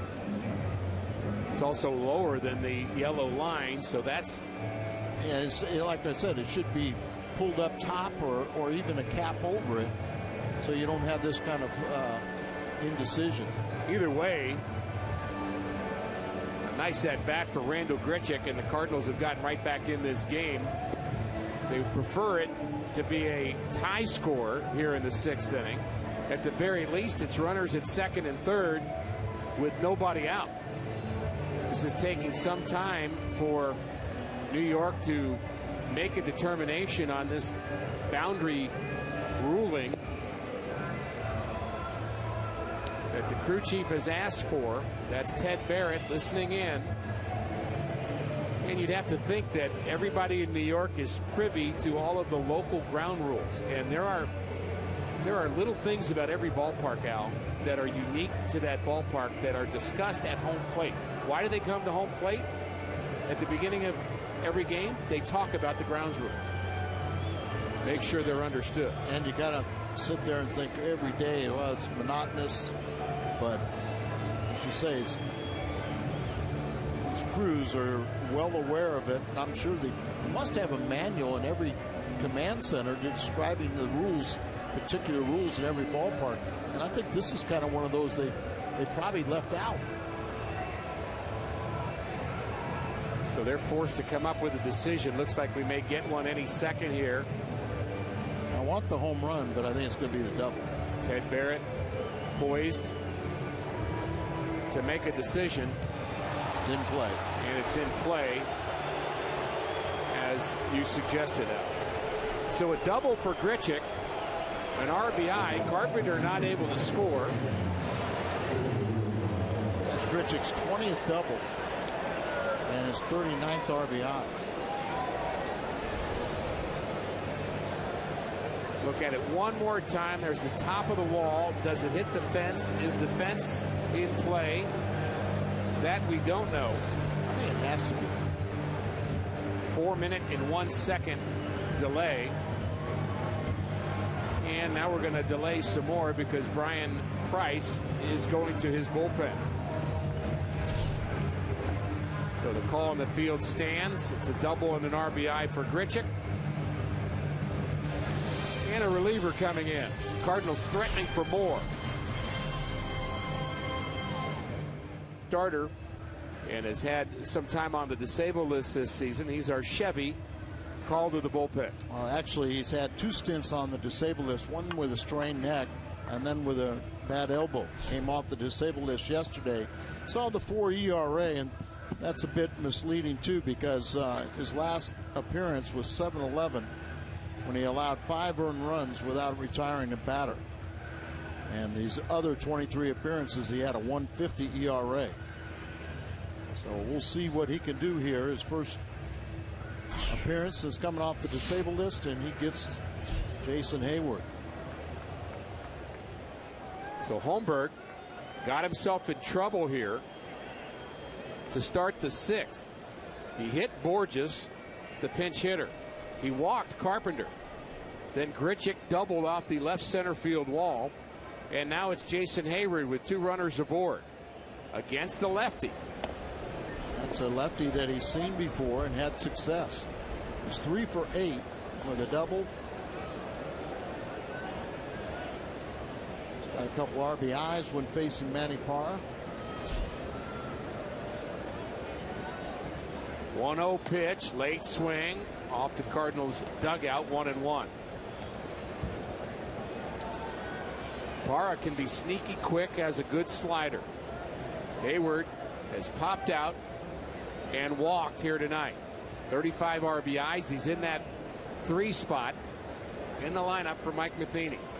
Outfielders bunched him, especially in right. Off the plate, 2-1.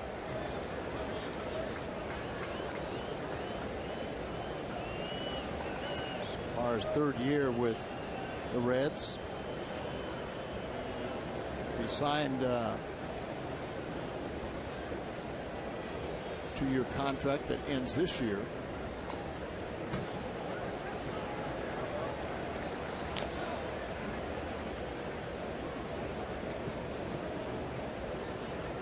Reds conceding the run with the infield back. Grichuk, the runner at second. Good speed there for St. Louis.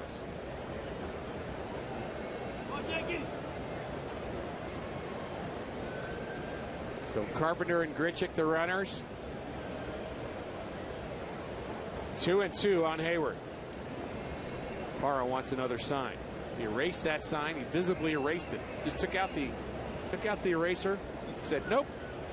Let's do that one over again.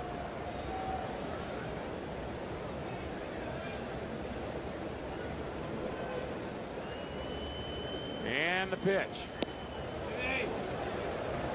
3-2. Kind of a little bit off. You're coming off the disabled list. You're in a key spot right now and don't have your command down. Make him pay. Payoff pitch to Hayward. Swing and a miss. He strikes him out. Big pitch by Parra here in the 6th inning. 1 out, brings up Johnny Peralta.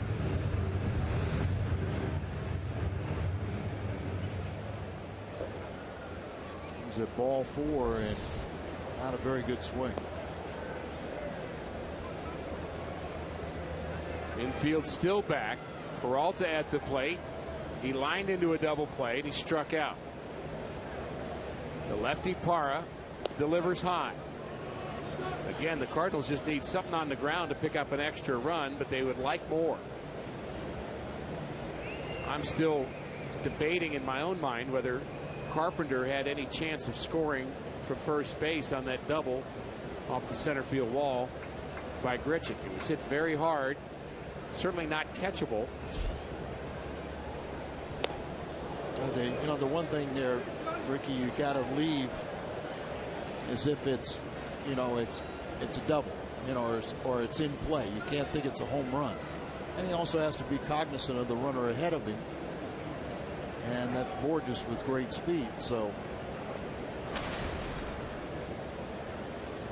2-0 to Peralta, sitting on 54 RBIs. And the pitch. Check swing. There's a break for Parra at Cincinnati. That was ball 3. Yep, and I feel like you got cheated out of a strike. Bat's still kind of on your shoulder, and you get a free strike. Parra loves it. Peralta can't stand it. 3-1 Cincinnati. The 2-1. Parra having a hard time throwing a strike. That's the thing. What's frustrating about with Hayward is he swung on an obvious ball 4. But you're up there competitive and it doesn't always work. Hitters count. Little looping liner, and it's a base hit. It's down. Carpenter scores. Grichuk held at third. And it's now 3-2 Cincinnati on the base hit by Johnny Peralta. Johnny's 55th RBI. Sacrificed a bat for it, but that guaranteed that it was going to fall in front of the left fielder Bird. Well, it's not pretty, Al, but it gets the job done. Right. Fights it off. Or breaks the bat. Grichuk can only advance 90 feet. Comes over here. Kendall holds him up. Saw him running hard that way, and then he saw Posey hold him up. This is where, you get booed on the road, and it just pumps you up. You can't wait to just turn those boos into louder ones for the base hit here. Molina with that opportunity here. Move to first. Checking on Peralta. Yachty, pretty good test against Parra. 240 average, 6 for 25.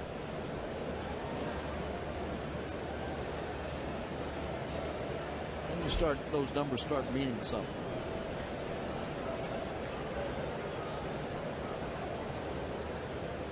First pitch to Molina.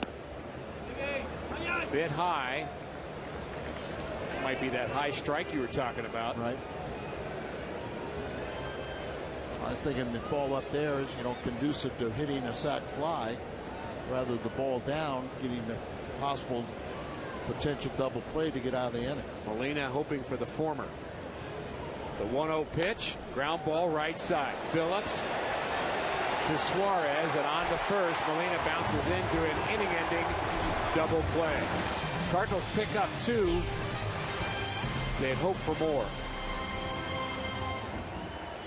The 6th inning, but really had hoped for more. Maybe a little tentative running the bases. They weren't able to pick up 3 runs. We're going to look in sync on Borges and Carpenter on the double by Grichuk.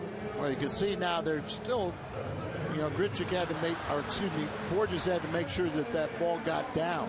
So he's a little late in getting started. Carpenter closing the gap on him, but even Carpenter was kind of, waiting to see if that ball get down, if he didn't have to get back. So he wasn't at full speed until he got beyond second base. We do have to credit the Reds for getting the ball in very quickly off the top of the wall, too. We're talking about their good arms. All right, certainly have that in Hamilton. Our Chevy call to the bullpen. Another Carlos, this time Carlos Villanueva. Carlos, 6th in the National League in relief ERA with a 1.65.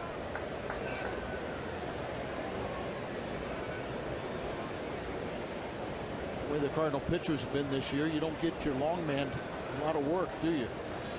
Sure don't. Some of his best work has been in extra innings. Number one where came in relief of Tim Cooney in his first start and picked up a win there. But he's done a nice job this year.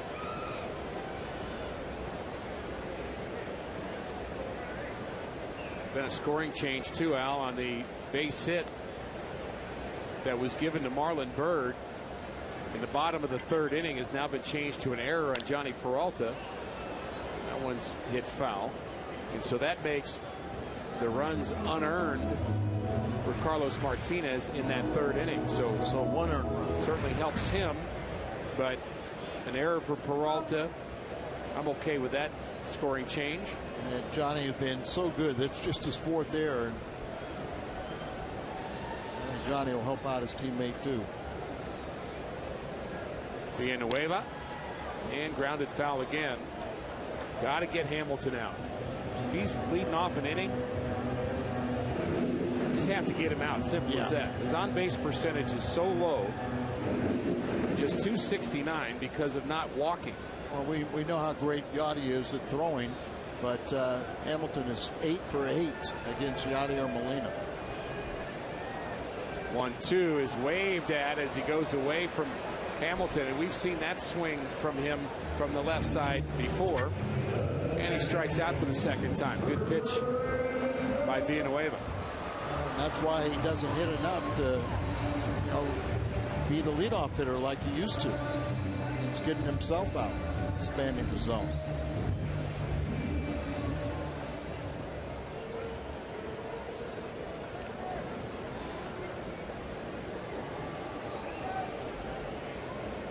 Also a question of whether Grichuk might have had the opportunity to be more aggressive on that loop single. In hindsight, you'd say yes. Frustrating in many ways that the Cardinals came up with just 2 runs in that inning. Kind of good news, bad news.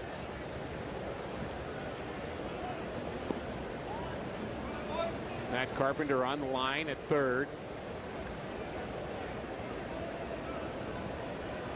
And I'm sure their defensive metrics say to do that, but Peralta gobbles it up and makes that play to get Phillips. What's on Tap is brought to you by Budweiser, and Lorenzen and Waka are your starters in the finale of this series tomorrow. Coverage begins at 11 a.m. on Fox Sports Midwest. And again, some threat of rain for tomorrow's game, but we'll just have to wait and see.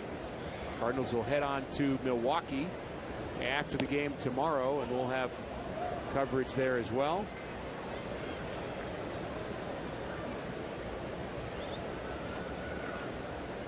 Joey Votto, nice to see him hit with nobody on base.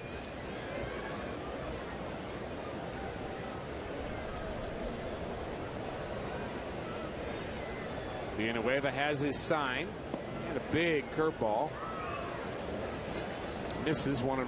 Yeah, it looked like a pretty good pitch there, but that's what Villanueva can do. He can really mess up the timing of a hitter, keep him off balance. He's got to spot his fastball, but his breaking pitches very good. Pretty good cambio right there on the outer half. The cambio is that changeup that he throws 13.5%. Brought to you by Hyundai.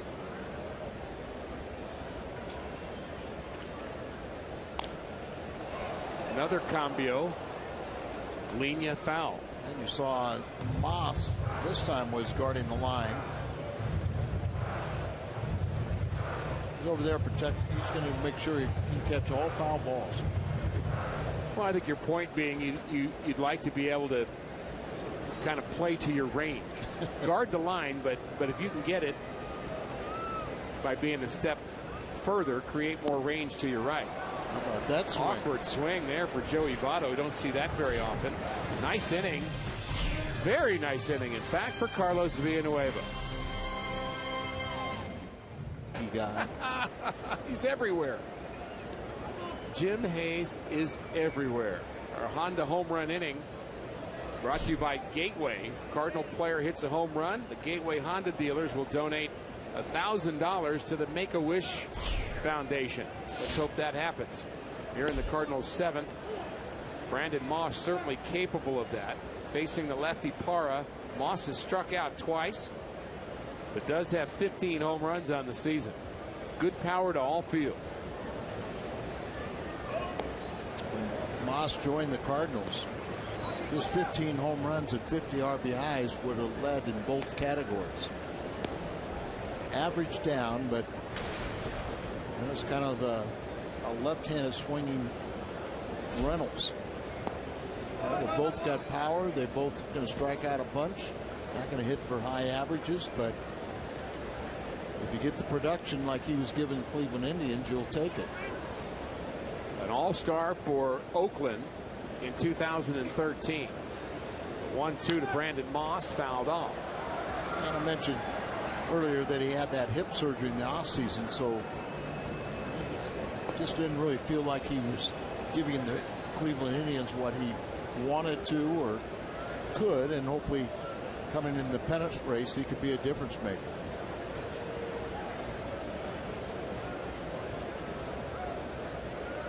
The 1-2 is outside. He did have a game, Al, at Busch Stadium where, well, he had the game-winning RBI, but he also had a night where he lined out 4 times. And he hit 3 of those, on the warning track hard-hit balls too. Some of those would be out of this ballpark. Oh, absolutely. Get your first, and then they start adding up. The 2-2, broken bat towards Phillips. Parra gets out of the way of the bat, and Moss is retired. Let's look at our Mazda game summary. Another close ball game here at Great American Ballpark. Cardinals trailing by a run. Carlos Martinez, the starter. I believe those 3 earned runs have turned into 1 earned run with the scoring change a moment ago. Grichuk 1 for 3, his double, a big hit in this game. Holmberg, the starter for Cincinnati. And another pitching change. Time for us to break. We're in the 7th. Another tight game here in Cincinnati. Cardinal fans would like to find something to smile about here. And Ryan Matthews is our Chevy called to the bullpen. Made 1 appearance for the Angels and then was claimed off of waivers by the Reds on May the 13th.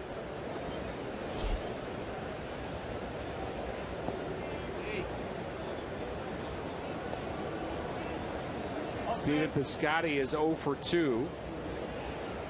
Piscotty 0 for 4 yesterday, snapped an 8-game hitting streak.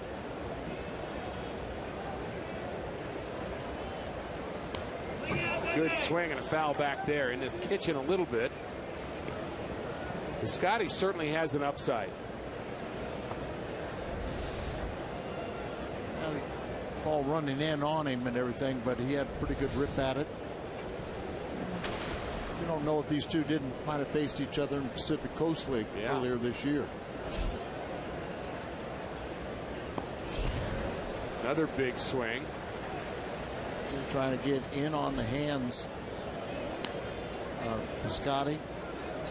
It's one of the things that's often misleading about the numbers, and we give you the numbers at the major league level, the history between players, but that doesn't always tell the full story of what guys have done in winter ball, the minor leagues, or maybe college for that matter. Sure. Or did somebody have a lot of success early and then they figured it out, and all of a sudden maybe they were 0 for 20, and all of a sudden the last 5 times they faced him, they've got 5 base hits, or turn it around. 2-2 to Stephen Piscotty. Ground ball to Frazier. 2 outs for the Cardinals here in the 7th inning. I know Mike Matheny has said very candidly that he believes that his team can score runs against anybody, and he likes the challenge of trying to score off of Chapman in the 9th inning. But it's very difficult, and of course you got to say that if you're competing. That's kind of where you've got to think as a player, as a manager. But as a follower of the Cardinals and also understanding who Chapman is, the game just feels shorter, doesn't it? Oh, absolutely. When you get to this part of the game, you start to kind of press a little. And you could be a great competitor, but you still could feel that same way. But it's interesting that Mike very protective, never wants to say anything that a player could take as not being a positive statement from him. But then they tell us they never read the papers or listen to the games or anything else. But sure seem to know what's going on. Well, hopefully they're listening to their manager. They listen to their manager. Of course they do.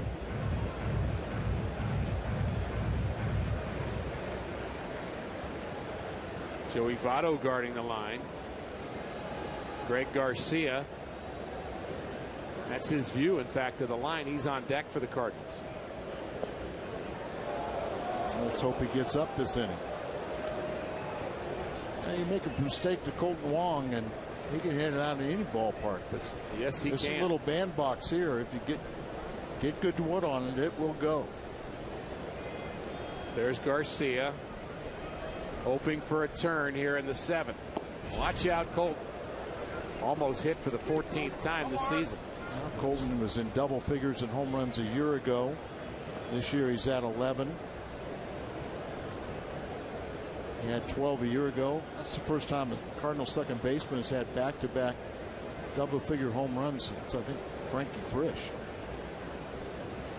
Hard hit to center field. In comes Hamilton, and he makes a sliding catch. He is a good outfielder, and we have seen it in this series. Takes a hit away from Wong. Time to slide. Now it's time to stretch. Now with the StubHub app, you can select your favorite teams and artists and discover new ones too. Start at StubHub and let the fun find you. StubHub is the official fan-to-fan ticket marketplace of the St. Louis Cardinals.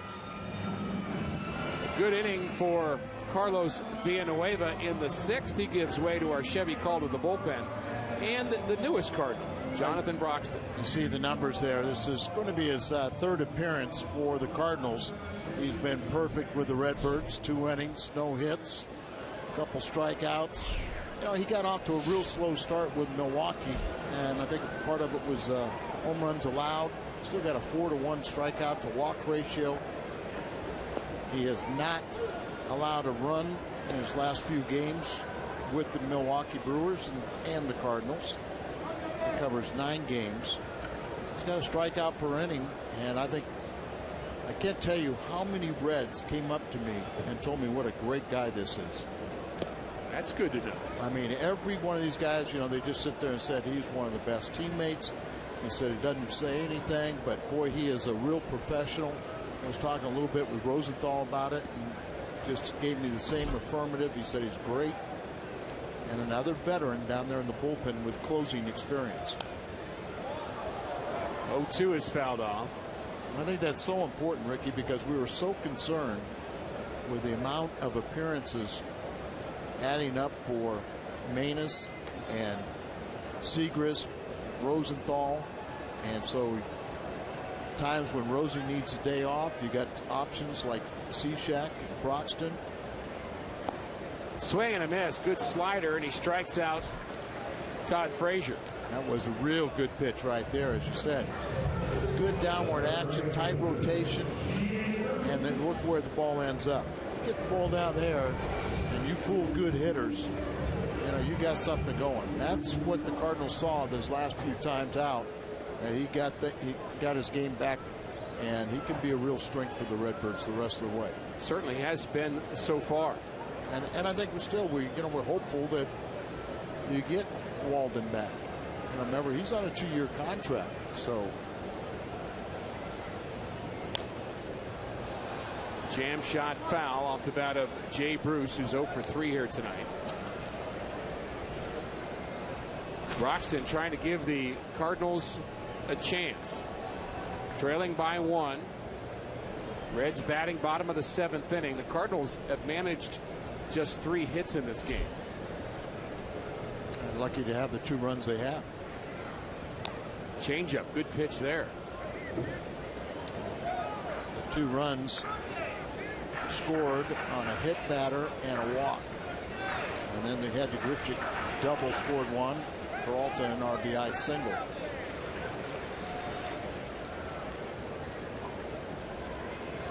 Broxton has shown a good fastball and a good slider. Molina sets up outside. Off-speed pitch low.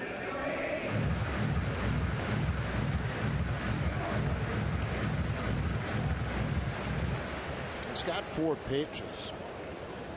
He's got the basic 4. Might have been a changeup there.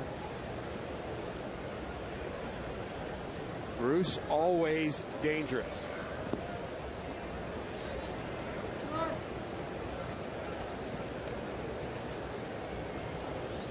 Here's the delivery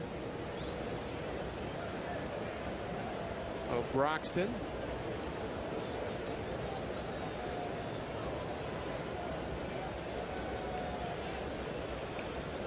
Two and two.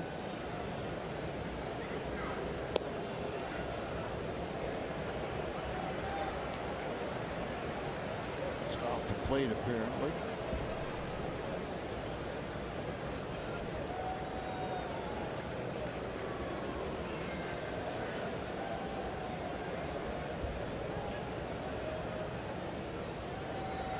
The payoff pitch is a call, 3rd strike on the outside corner.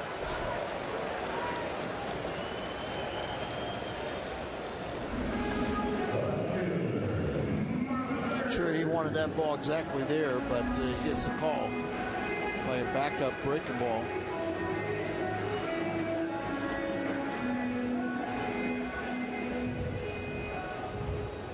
Back-to-back strikeouts. And now it's Marlon Byrd. He had a hit taken away from him in the 3rd inning. So he's 0 for 3.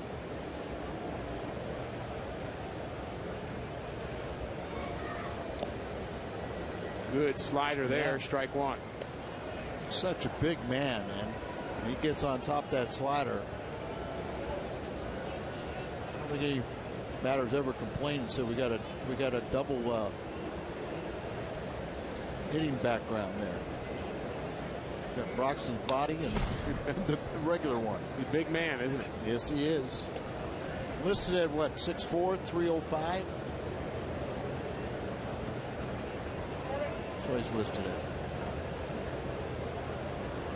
And that's what he says he is. I'll take his word. I'll take his word and your word for it. How's that? The 0-2.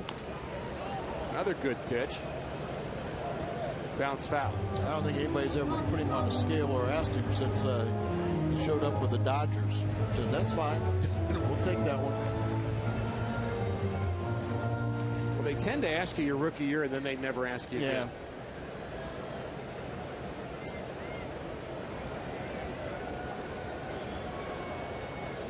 Brandon Moss today, he found out I was 6'8" originally. I knew that about you. He didn't know that? He saw a little smirk or smile from Borges, and he questioned it.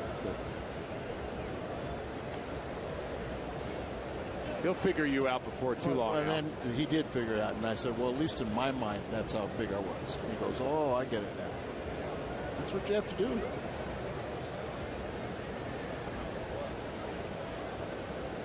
You were 6'8", and then they lowered them out. The 1-2.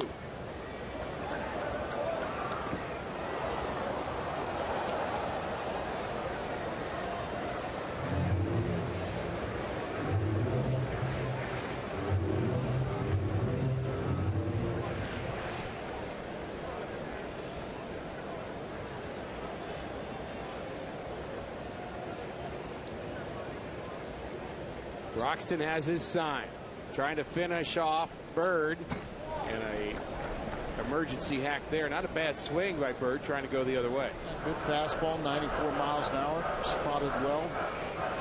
You know, you got to expand your zone a little bit to protect the plate.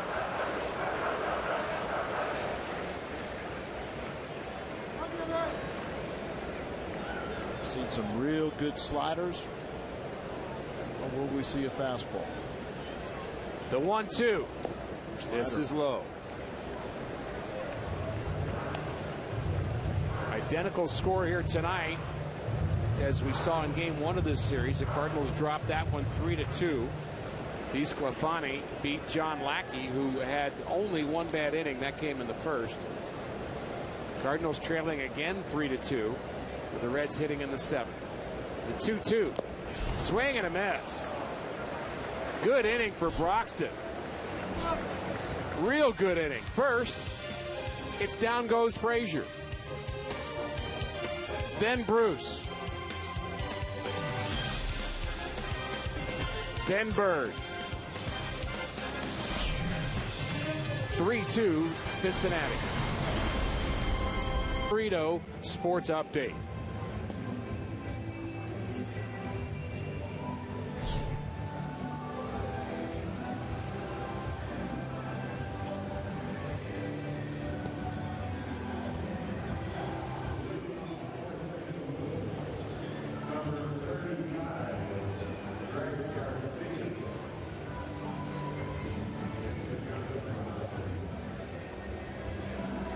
Thanks, Pat.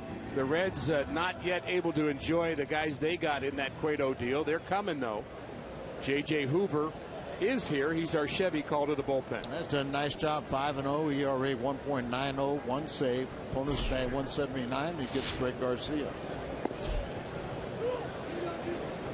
And he takes strike one. Greg, 5 for 11 as a pinch hitter this year.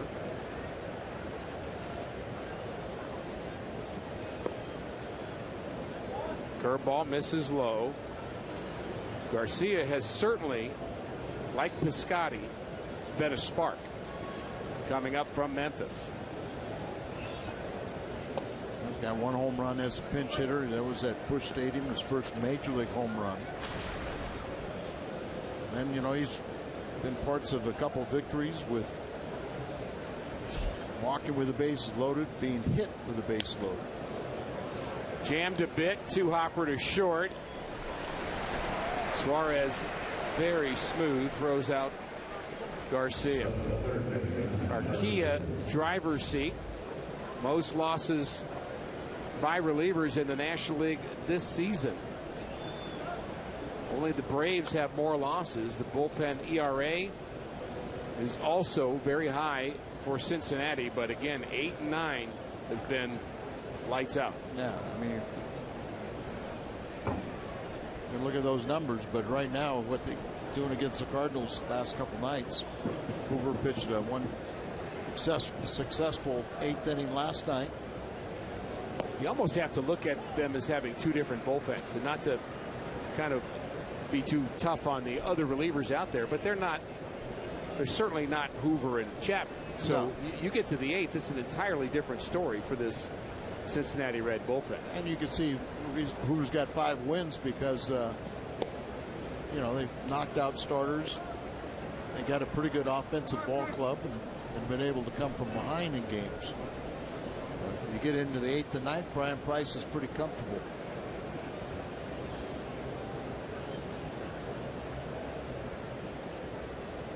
Matt Carpenter, always a threat.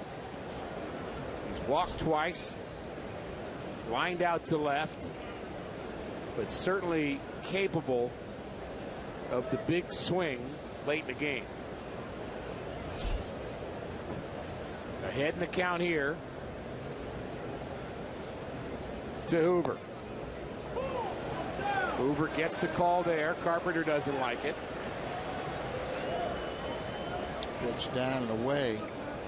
My pet peeve is you see where the umpires set up on the inside part of the plate, and they almost look like they're screened by the catcher, and so you have to guess on that pitch away. 2-2 the count now, setting up outside again. This ball hit deep to right. It's long, and it's gone. Matt Carpenter has tied this game.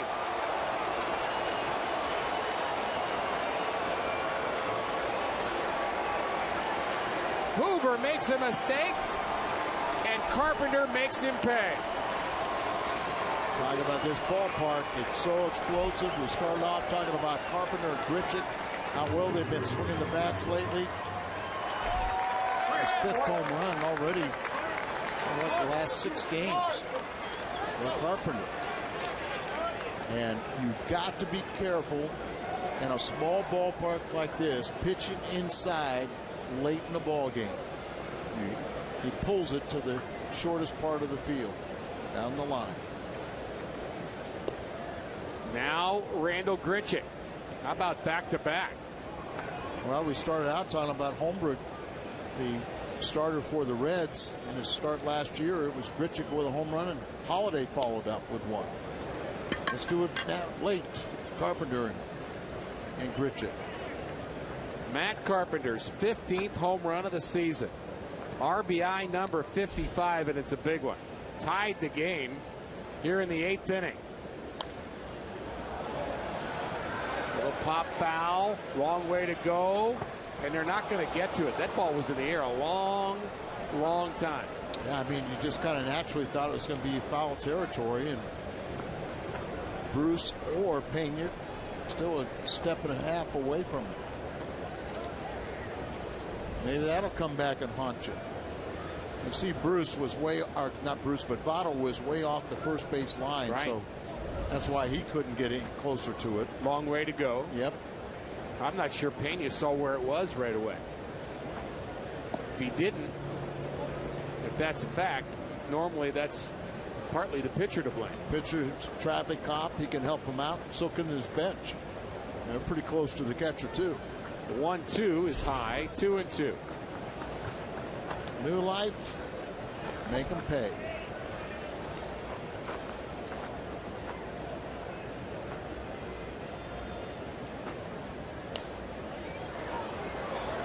Behind home plate and out of play.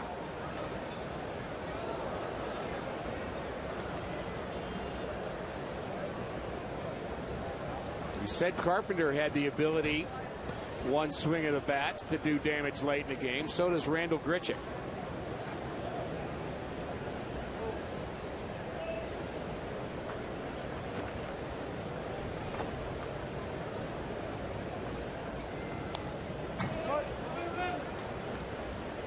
More pitches to see, more he might dial in and get a hanging breaking ball or center a fastball.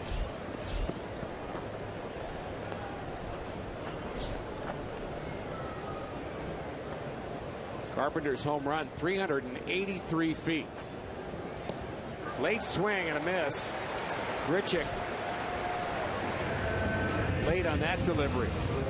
Carpenter, here it is, all 383 feet of it. There, look at the glove of Pena. Set up outside, glove goes towards the inside part of the plate, and Carpenter just turns on it. 15th home run and his 55th RBI. That ties Peralta for the team lead with 55 RBIs. 34,700 here tonight at Great American Ballpark, and they went silent on that swing. Jason Hayward. Mike Matheny says they can hit Chapman, get a couple runs. You don't have to hit him. Yeah, I'd like the challenge, but I prefer not to have to exercise that challenge. Well, Mike's right. They're going to eventually hit him sometime, but yeah, he may don't know. He may be 48.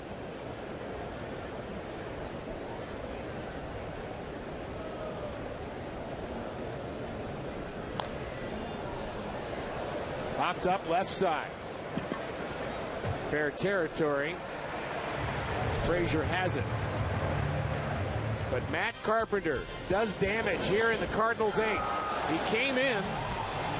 Carpenter went out.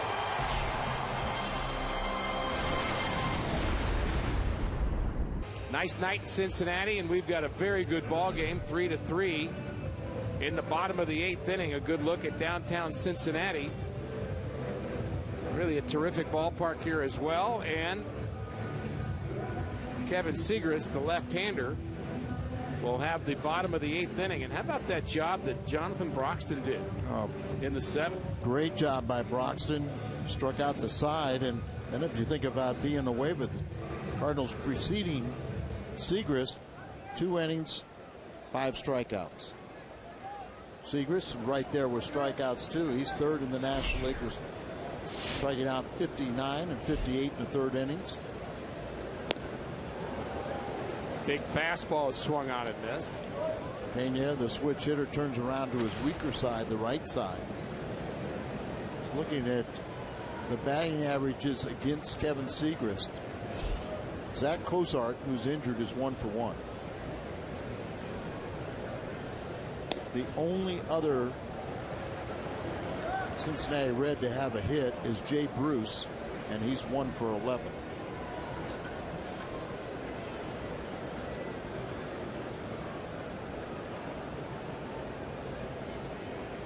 Good live fastball for Segrist. And that's quick work of Pena, who doesn't like that call. To me, that looked like it cut the heart of the plate. And a strikeout, and that's 5 in a row for Cardinals relievers.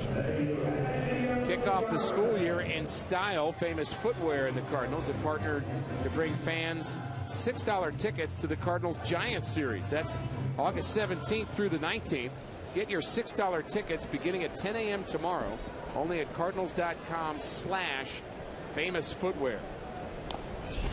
Bunt attempt foul by Suarez. Suarez is one of those guys that, you bunt. He's trying to bunt here for a base hit, but that's part of his game. He already has 2 successful suicide squeezes this year. And you and I were talking about clubs that should probably try to bunt against Segrist. The reason we say that is because recently he's had a lot of trouble throwing to bases. Not throwing home plate, but throwing to the bases have been errant throws. We saw it at second. We saw it at first. He's got that long arm delivery.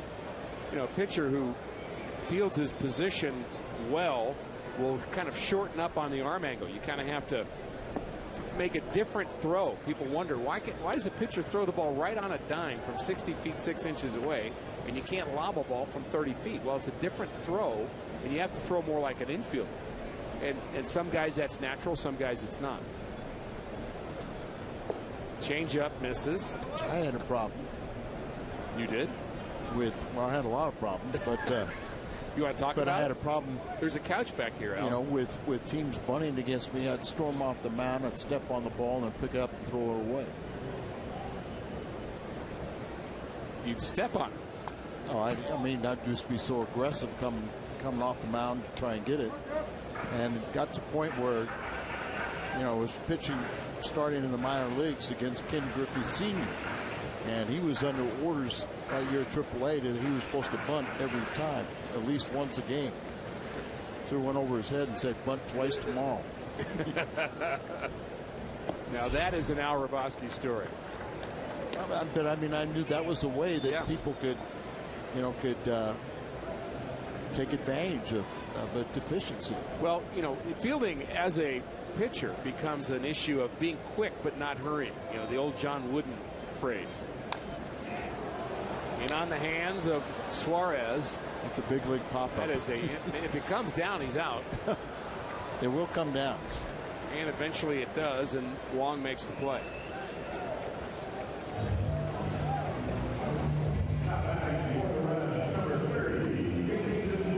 Bourgeois will pinch hit here.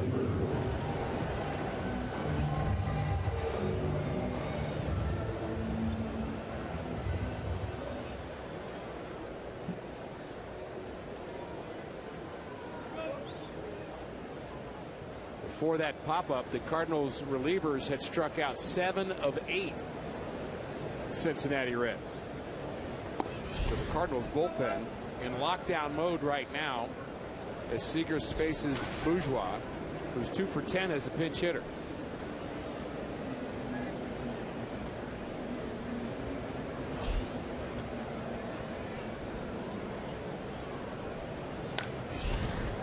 Bourgeois missed considerable time on the DL with a fractured left scapula. Suffered that during spring training. Was out until June 27th.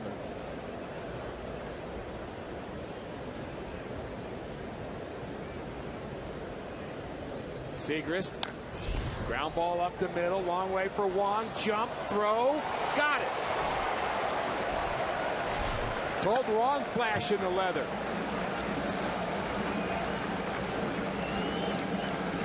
Another good inning for the Cardinals bullpen. Peralta, Molina, Moss. When we come back, unhittable. Well, ever since Mike Matheny has been manager of the St. Louis Cardinals, he's never seen Chapman give up a run. Prior to Mike getting here, back in 2011, he had a 12.60 ERA. Look at the problem was the walks. Remember the one time Danny and I were doing a game and it was almost painful to watch because he couldn't throw strikes.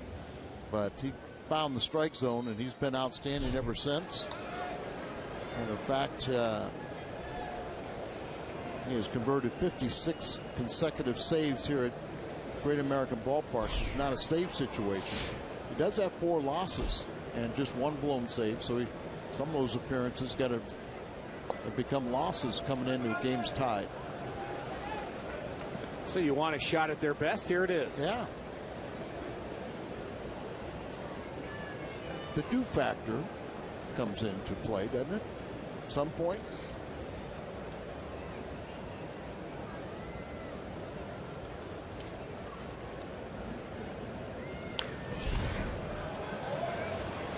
In most cases, I would say yes, but when I watch this guy throw, it's hard to really expect much. Now, again, some guys do get to him. Here, he's recorded at least 2 strikeouts in 30 of his 46 appearances, and 10 times he struck out the side. I would say he can become dominant. Mike Matheny has had a terrific early run as manager of the Cardinals. He's in his 4th year, 2013 National League champions. Very few people in the playoffs first 3 years as a manager, and he has never seen Chapman give up a run against the Cardinals. Now, a lot of times we don't see Chapman because the Cardinals have dominated in head-to-head play with the Reds. Good point. He does have success when facing the Redbirds. He's converted all 13 of his save opportunities against the Cardinals since 2012.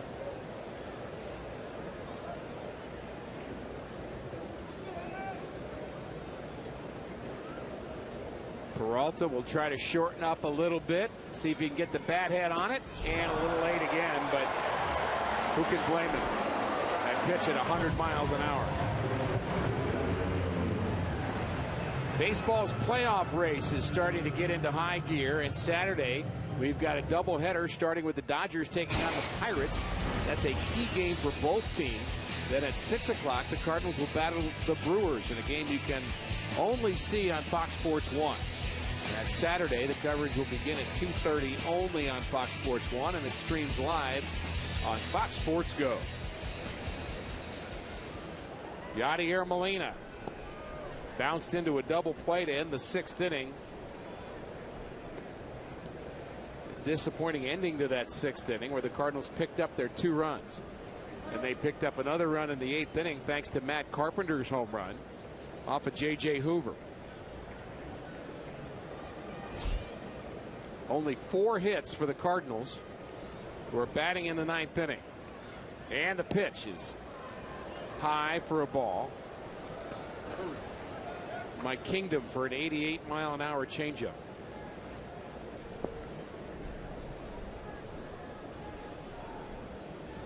It's kind of redundant, but you have to go look fastball, don't you? I would say.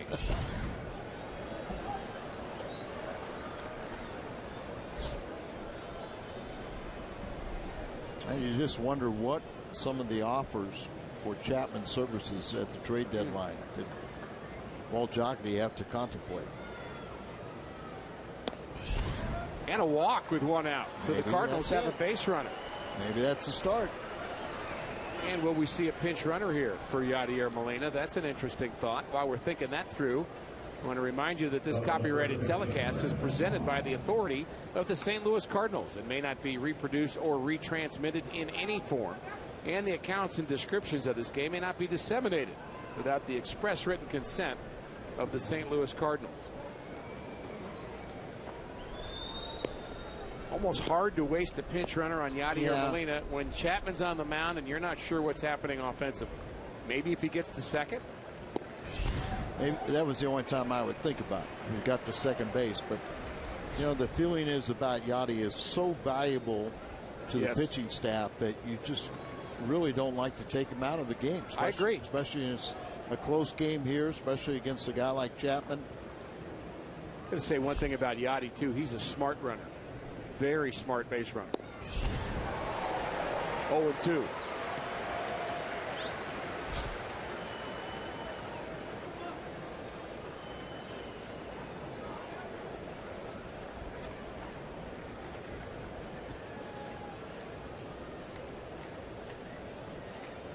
Tough assignment here for Brandon Moss.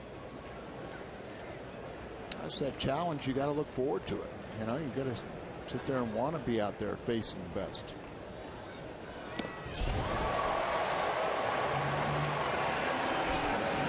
Two strikeouts in the inning. And the last chance for the Cardinals here in the 9th is Stephen Piscotty. Boy, no chance when it's up there. No. You know, that's what we're talking about. The pitch up above the strike zone for most pitchers. You know, it's tough to get solid wood on. You either pop it up or swing and miss. But when you're throwing it at 100 miles an hour, it's nearly impossible. Think about a pitcher like Chris Young, who gets away with 87 miles an hour, 86 with the high fastball because it looks harder. Yeah, I wonder how hard 100 looks. Well, you remember, you know, what Sid Fernandez, and with the way he would throw and kind of push the ball out of his shirt, but he would pitch at the top of the strike zone, and you know, and very few guys would get hits off it. There goes Molina, and he would have stole second base. Well, that's what you just talked about, that smart base runner. And Piscotty, can't say he fouled the pitch off, but Chapman threw the ball at his bat. At his bat with his still on his shoulder. There goes Molina. There's the foul and the frustration from Piscotty. But that's that smart base running by Yadi that, you know, the middle infielders, they aren't even paying attention. The only guys that are paying attention are the pitcher and catcher. They're just playing catch. Well, that only works once, typically. They'll watch you from here on out. Moot point as Piscotty strikes out. Chapman strikes out the side. We go to the bottom of the ninth. Hamilton, Phillips, and Votto here in the bottom of the ninth.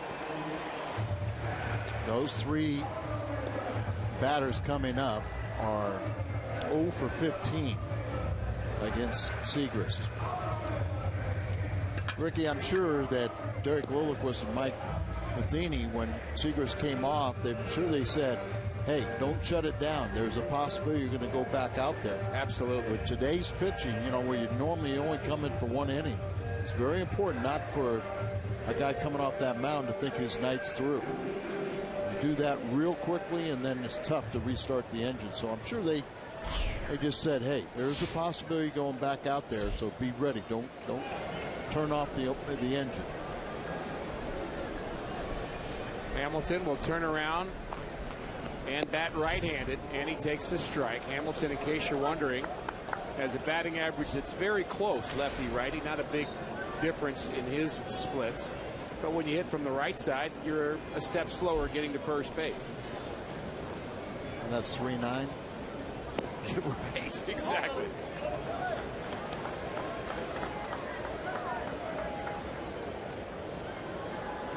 One of the differences, too, though, is it's usually, you're a natural right-handed hitter, so you might have a little more power right-handed.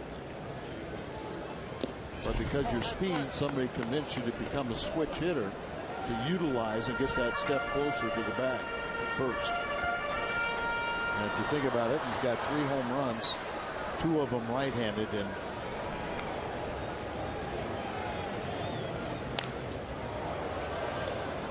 a dangerous player late in the game. We talked about Carpenter being dangerous because he's so good at getting that big hit, has the power. But with Hamilton, think about the pressure that he puts on a team when he is on base in a tie game late. So key moment here.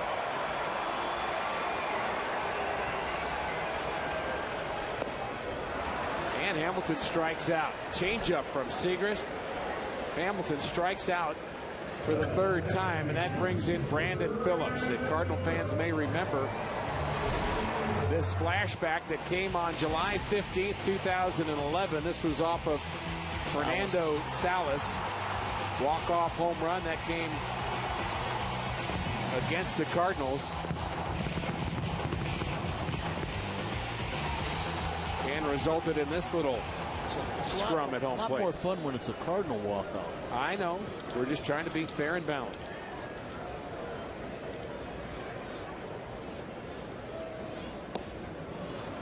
Phillips is 0 for 6 with a couple strikeouts against Segrist. Hamilton now is 0 for 3 with 3 punch-outs. Cardinals have shown some strikeout power of their own coming out of the bullpen tonight. They sure have. Segrist has his sign. A lot of change-ups in this inning. Yadier Molina trusting him with that. Hey, there's something about a changeup that if your catcher trusts you with it, you tend to trust yourself.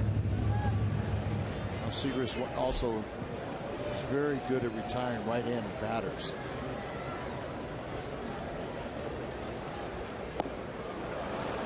And another one.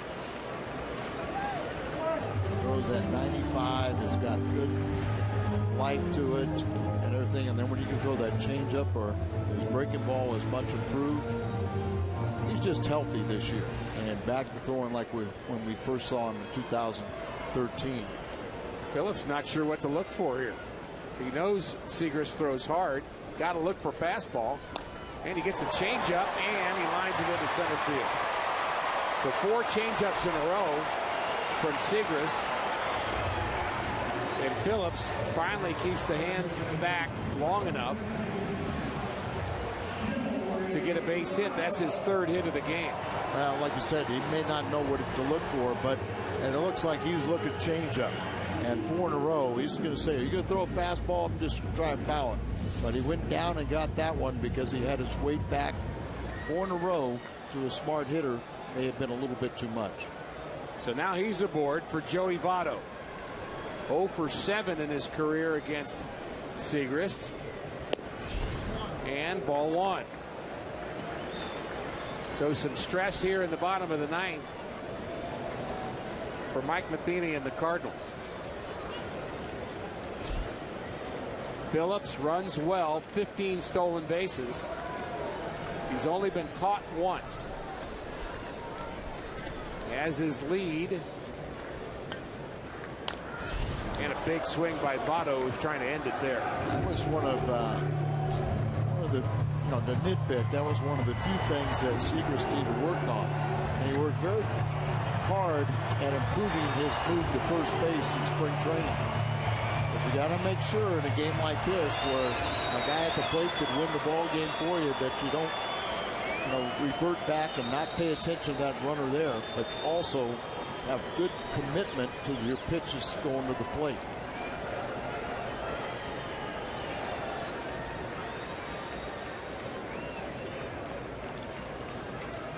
Nice lead for Phillips. Going back to the bag. Late swing and a miss by Votto. Again, he's not getting cheated here in the bottom of the ninth. Yeah, Votto looked like he felt like he missed his pitch, but he was just overpowered by that high delivery. One of the best hitters in the game, Joey Votto, 0 for 7 on 4 strikeouts, and lefty still hit .327 off of Seagrass. But some way he's been able to get Votto out consistently. Right-handed batters only hit .151 against Kep. Molina gives the sign. And the move to first.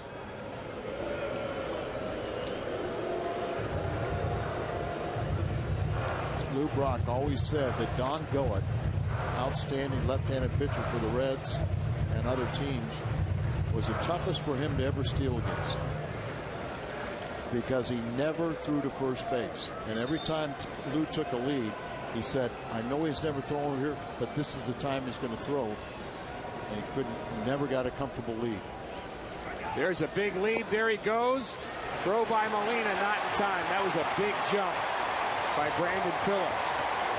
Picked the right place after seeing the move and took off. And that was the point I was going to make, because Lou always felt, if you show me your move one time, I'll figure out the trigger and how I could get the good jump. And Brandon Phillips sure did there. You're 15 for 16. Why not try it?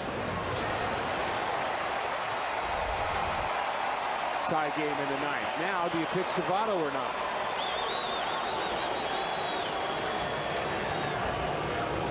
I think with the success that he's had against him, you pitch to him.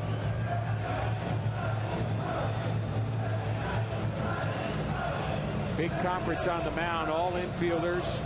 Yadier Molina. He looked into the dugout first to get a little sign on what they wanted to do with Votto. Again, the count's already 2-2. So do you widen the plate a little bit, see if Votto will get himself out? He doesn't do that very often. But I mean, that's what you say, because you're going to try and get him to get himself out, which is something he rarely does. If you walk him, then you got the you got the double play. You're just not going to groove one.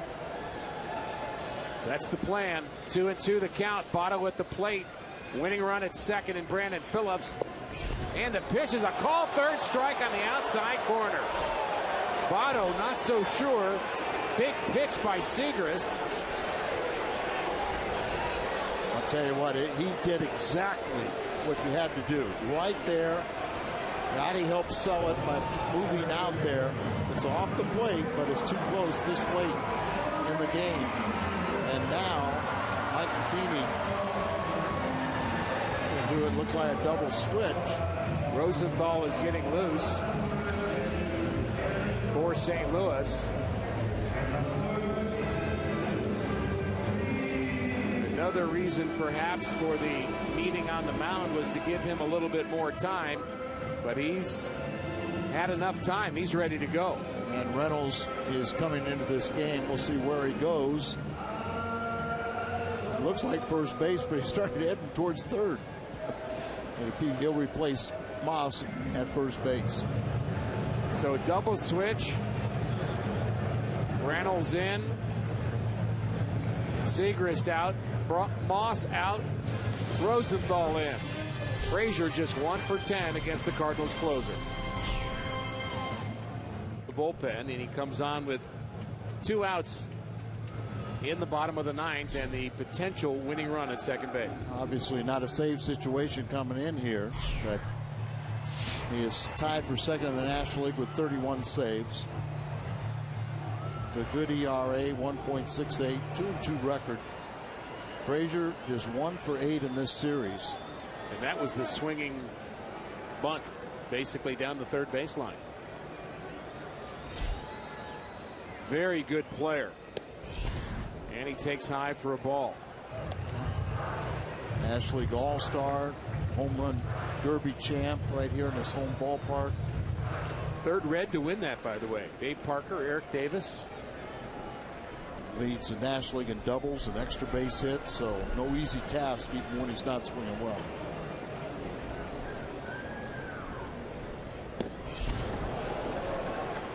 One and one.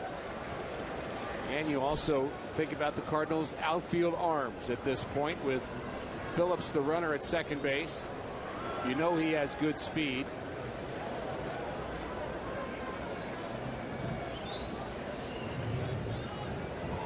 Probably tough for any of the Cardinal outfielders to throw out Phillips.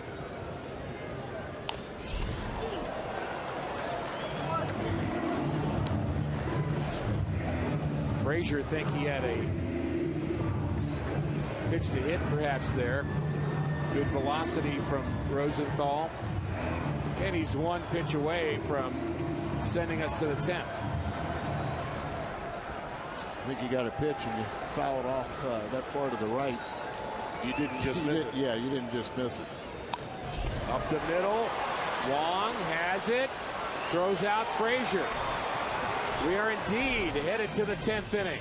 Extras from Great American Ballpark in Cincinnati. Jumbo Diaz is our Chevy call to the bullpen. High ERA in the mid-5s. One thing you can say about him, he doesn't walk very many guys. Giving up a lot of hits, but he throws strikes. The right-hander is pitcher number 6 for Cincinnati here tonight. The Cardinals have used 5. Really good work from the Cardinals bullpen so far. Carlos Villanueva, a scoreless inning, followed by Broxton, who struck out this side. Segrist, 3 strikeouts in an inning and 2/3, and then Rosenthal got his man. So Mike Matheny and Brian Price very happy with what their bullpens have given them. The only blemish was the Matt Carpenter 8th inning home run off of J.J. Hoover to tie this game.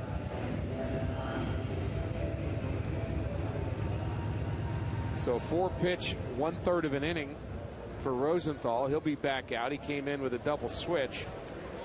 So the Cardinals will have Wong, Reynolds, and the top of the order against Jumbo Diaz. Wong is lined out twice tonight. Hit into some bad luck, and he takes a strike. Diaz's second stint with the Reds. He was on the opening day roster and struggled. He had a high ERA and got sent down, just recalled right after the All-Star break. Broke his bat, out of play.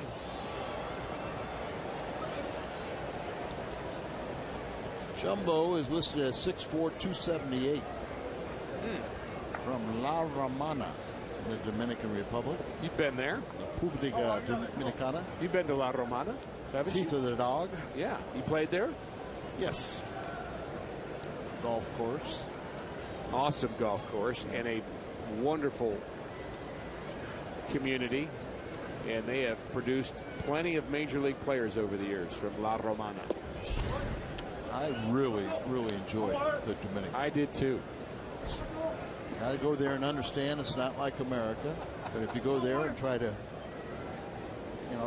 understand you're there for a purpose, you can have a good time. Told the story many times, but spent Christmas there and bought a Christmas tree believe it was like 40 pesos for this tree that was about a foot high, and bought a sign that I thought said Merry Christmas to hang on my hotel room door. My first year of marriage, Ann and I were there in the Dominican, but the sign said Happy Easter. I knew I got a good deal on the sign, but I didn't realize why. Why? And you fancy yourself as being bilingual? Well, not then. I was a little bit, but clearly not 100%.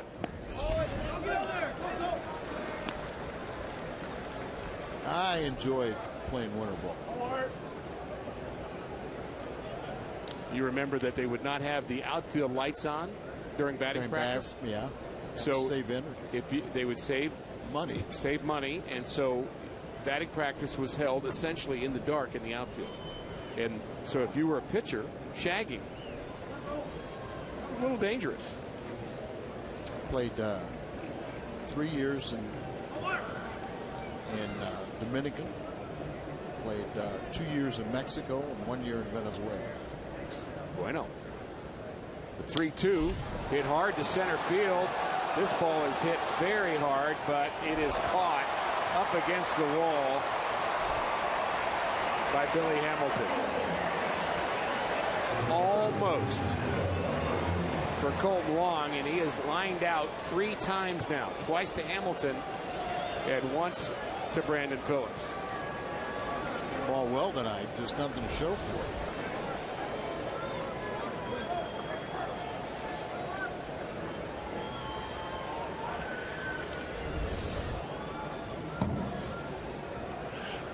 And that brings in Reynolds.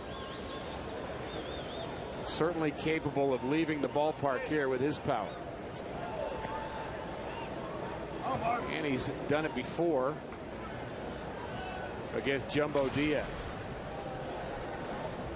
This season, 9 home runs, 35 RBIs, and he takes the slider low, 2-0. Hitters count here.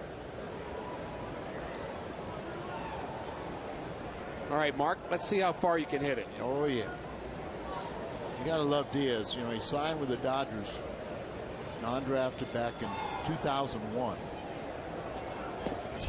And all that time in the minor leagues and finally got to the big leagues last year.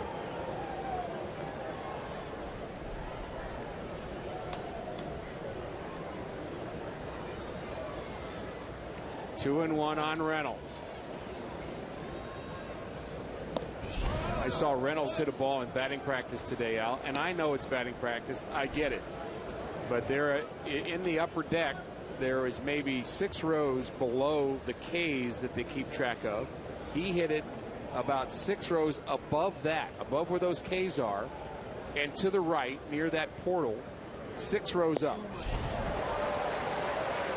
I did not see it, but Danny Mack told me that he hit one out of Busch Stadium.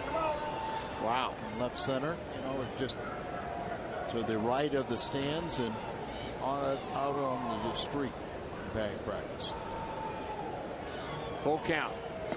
Late swing and a strikeout. 2 outs. In the Cardinals' 10.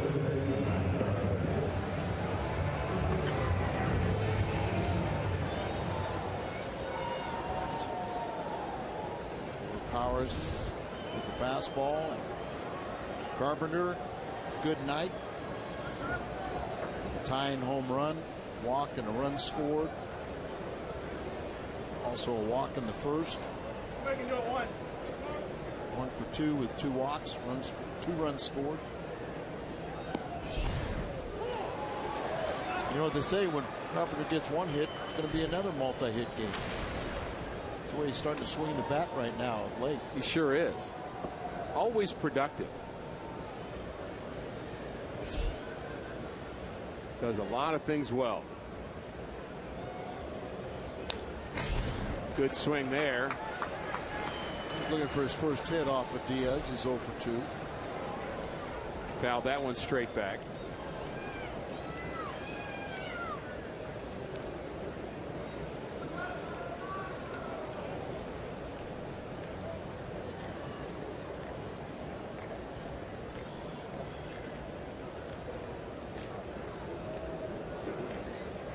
We are in the 10th. Carpenter takes high.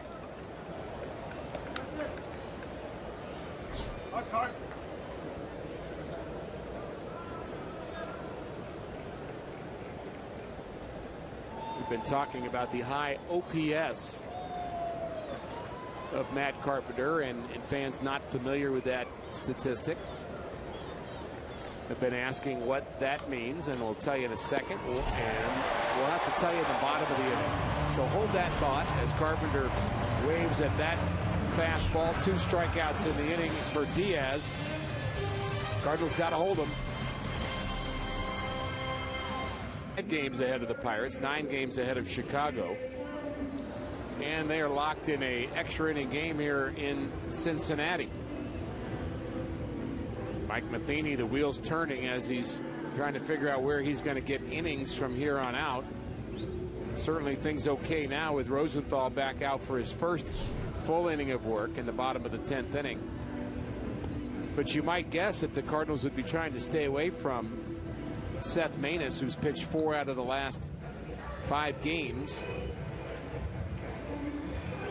So you're down to Cishek and Randy Choate in your bullpen, and Maness maybe as a emergency guy, but your long guy you've already used in Carlos Villanueva. Yeah, so but you're in a situation with Cishek down there that. Whoa, he just missed that. Almost didn't have to worry about it, did we? Well, way out on his front foot, so the crowd reacted. That you could see right away that ball was going to stay in the ballpark.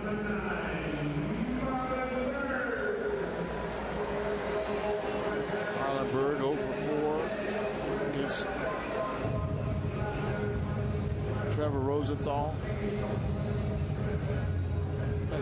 You can have Rosie finish this inning off, then get into a situation where have Cishek close out the victory, or having Broxton and having Cishek and having Segras and Maness with some rest, then maybe he gets a day or 2 off if you extend him out a couple innings.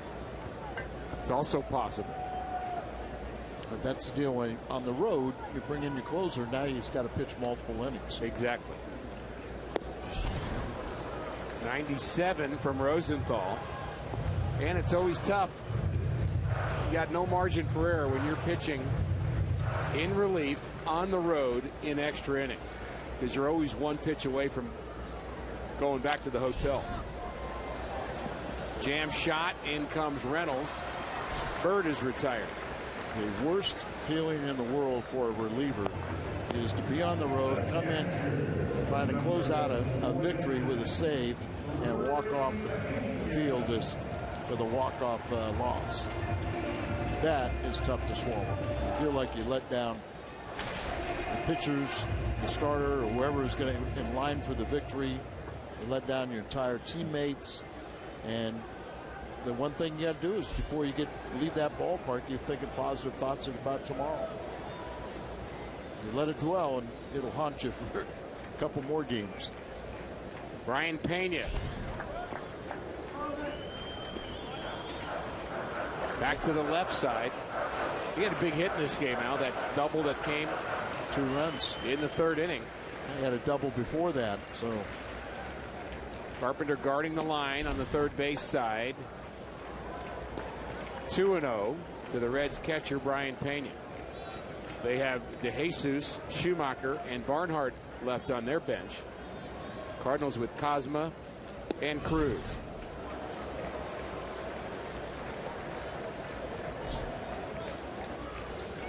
Three and 0.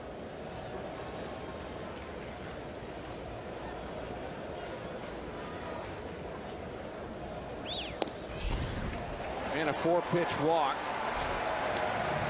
Would like to have had Rosenthal have a nice quick 1-2-3 inning there, which would have made you feel a little better maybe, Al, about him going back out there for that 11.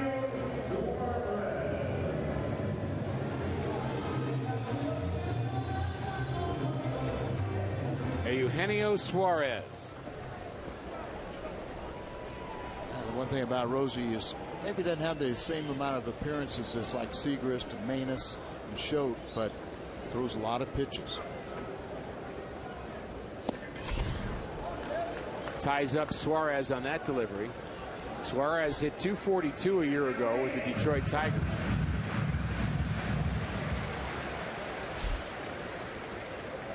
Came over in the trade that sent Alfredo Simon to Detroit.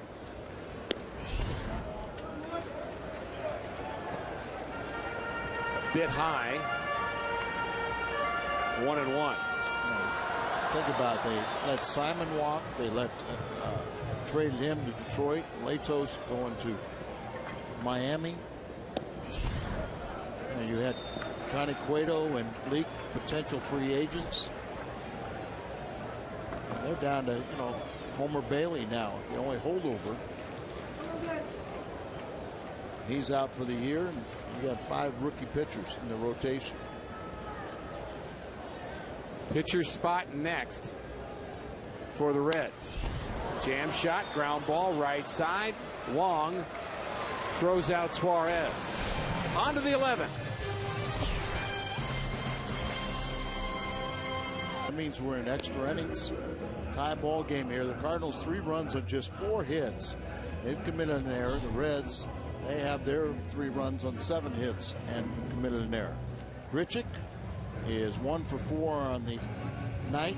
He had a big double. At the time, we thought it might have been a home run.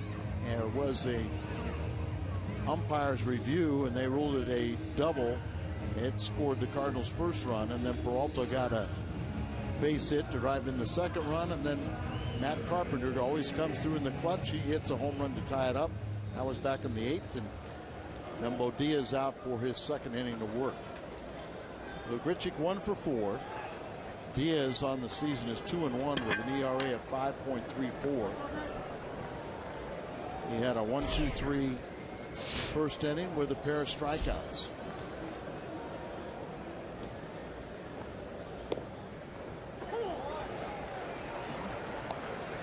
And it's strike 1 to Randal Grichuk.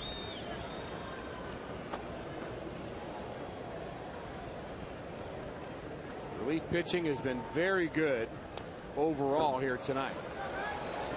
The strikeouts for both sides by the relief corps. Cishek is thrown in the Cardinal bullpen, so let's get a run right here and let the sidewinder pick up a save. Right spot of the order to do it. Swing and a miss. Grichuk strikes out for the second time. And Jumbo Diaz looks sharp here tonight. Third strikeout out of 4 batters. And he struck out the last 3.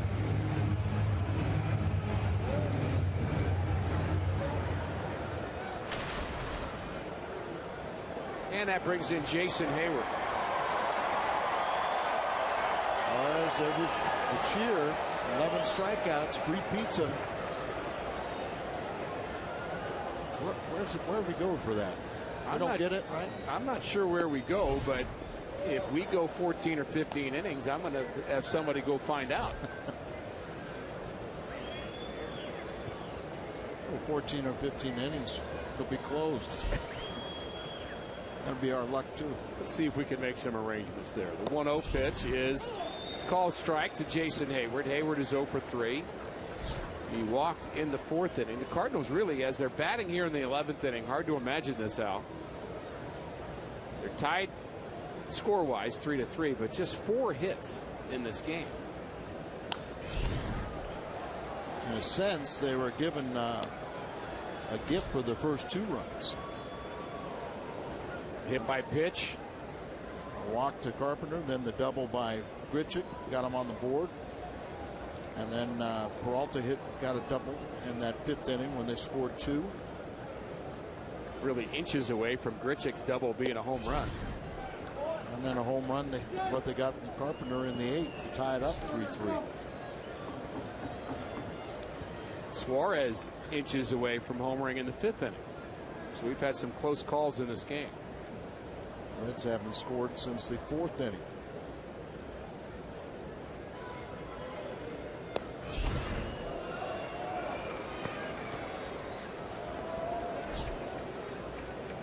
every pitch you can kind of sit on in this little ballpark where you get underneath one and get it up in the air. It's got a good chance to go.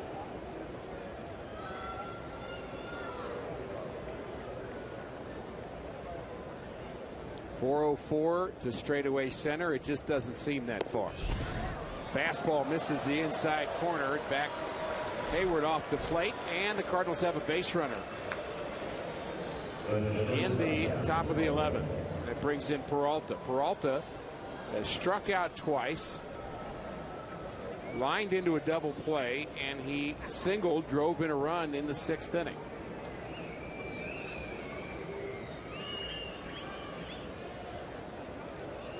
Cardinals had hoped for more in that 6th inning. They did pick up the 2 runs. We have seen good pitching here in this game, Al, in this series, in this month, in this year. Cardinals team ERA coming into play just 2.68.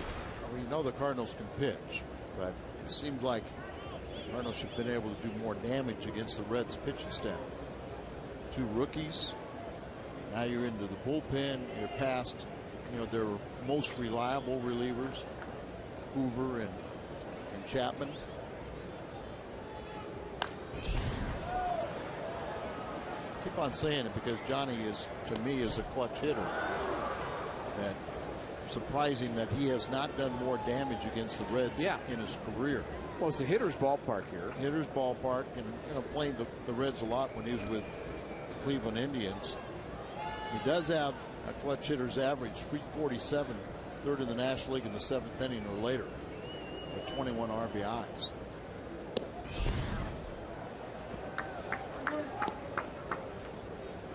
You mentioned Diaz does not walk a lot of batters, but he did walk Hayward with 1 out. And he has allowed 5 home runs on the year. How about Hayward running here? Say all along you get a good jump, and Diaz keep him a little close over there, but you'd have to think that his delivery is going to be slower to the plate than most. And again, we point to Pena's 11% caught stealing percentage. Very low. Not going. Big lead at all. Nope.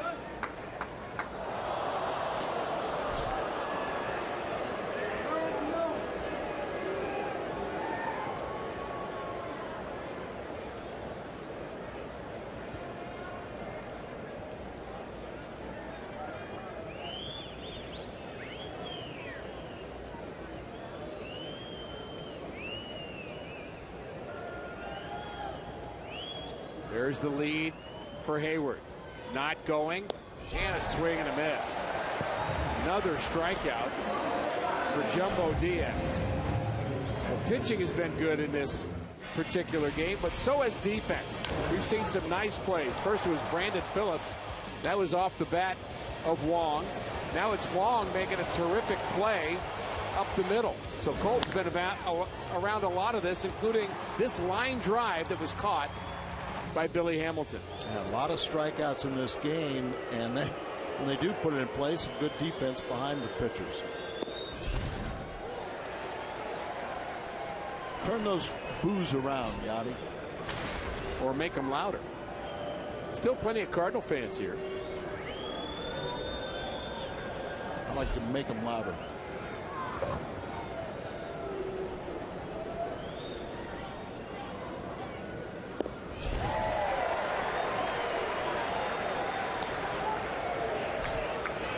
A lot of swings and misses in this game for the Cardinals.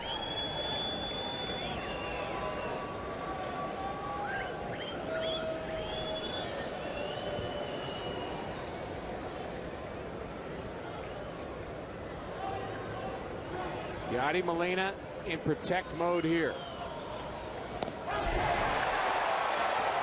Diaz strikes out the side. 5 strikeouts in 2 innings. He's excited. Why wouldn't he be? For another extra inning or more, whatever it takes for their Cardinals to come up with a victory here in game 2 of a 3-game series. Steve Cishek one of the new Cardinal relievers, came over from Miami, where he had been a closer in years past. He's our Chevy call to the bullpen. Plenty of experience, but you can see with that throwing down under, streamed sidearm, that he really changes the look coming out of the Cardinal bullpen with all the flamethrowers. And kind of, piggybacking on the success that Pat Neshek had last year. So, Cishek had 39 saves last year, 32 the year before with Miami, and a welcome addition to the ball club. And there you see also a great teammate. A little smile and laugh from Yadier Molina greeting Schumacher. It was a nice moment, wasn't it? Sure. I mean, the competition is fierce. Guys want to win. It's their job, but they're still friends and have relationships that they maintain. But all business right now is Yadier Molina putting down the signs with Schumacher at the plate. One strike delivery is an off-speed pitch. That catches the outside corner. We've seen Cishek do that, Al. Just try to paint that outer half with the breaker. Yeah, usually when you have a guy like Cishek, they become available when they have a little problem. And he had trouble early in the season getting the ball down. But Cishek was notified by the Marlins' new general manager and Dan Jennings, the old general manager and current manager, interim manager, that there was a possibility he could be traded. And the one place he kind of thought in his mind, the place where he most desired to go to was to St. Louis. And when he was notified, he just kind of laughed a little bit. But he lives in Jupiter, so he doesn't have to change residence for spring training. Well, I'm sure that's part of it. Some familiarity. Well, for he him. also participated in some Bible studies with other Cardinal players during spring training, so he felt like he was going to a club that he knew and was friendly with players. So a pretty good situation for him. And he could be a difference maker last couple months of the season and beyond. 2-2 now, the count to Schumacher.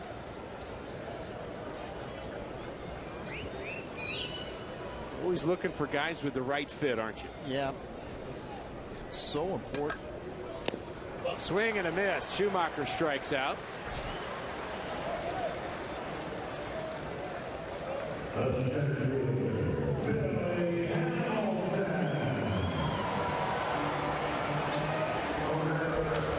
I'm predicting a bunt attempt here.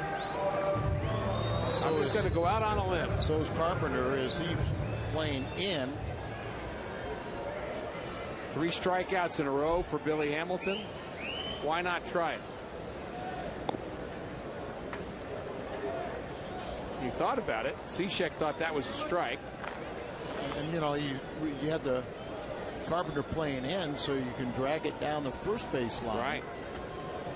If he learns how to do that. Fly ball to center. Out number 2.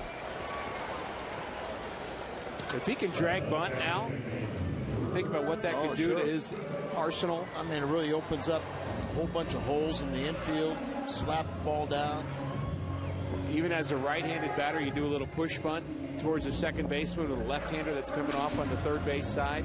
Push the ball to the second base. I mean, there's no second baseman that's going to throw him out. Well, especially when you're playing back, at the edge of the grass. A lot of times. Learn how to pull it, like you say, past the pitcher. The lefty falling to third.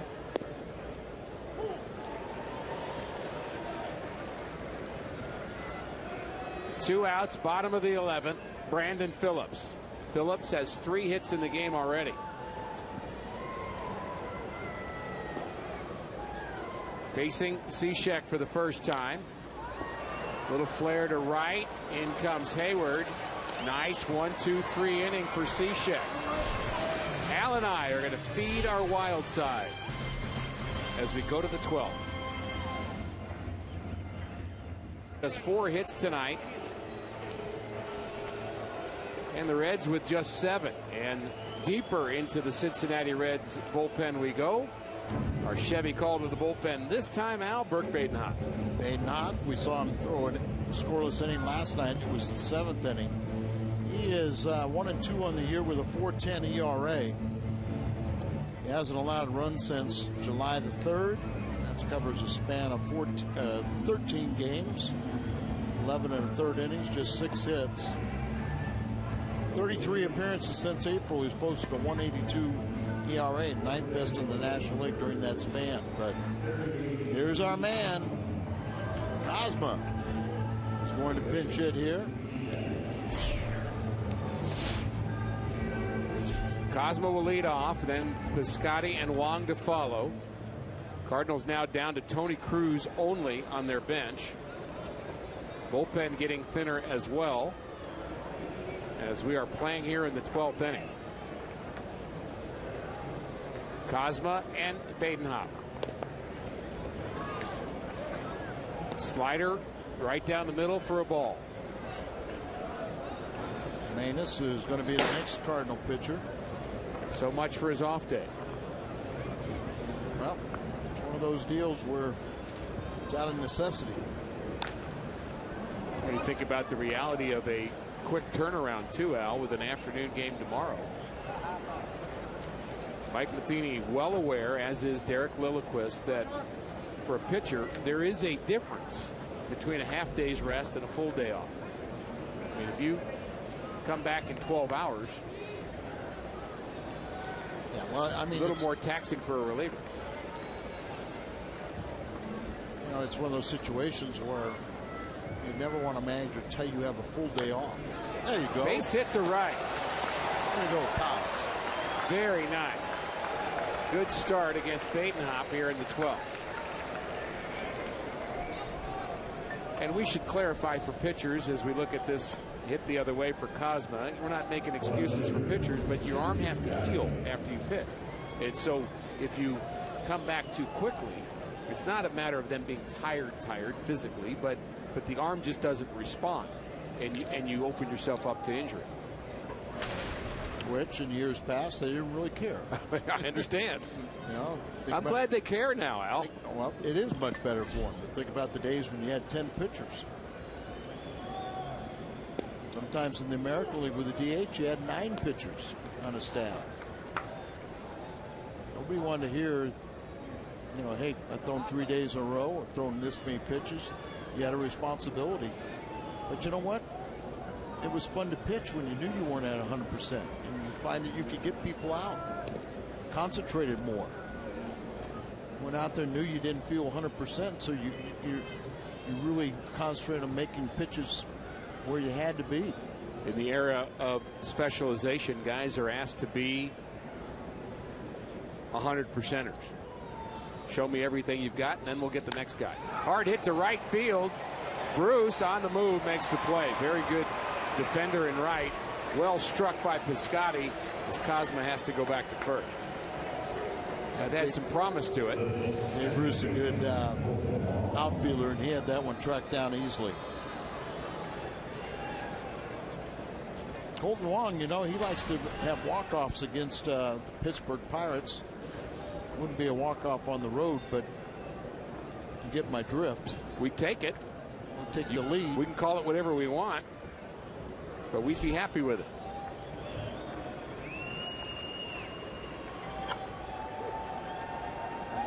There goes the runner.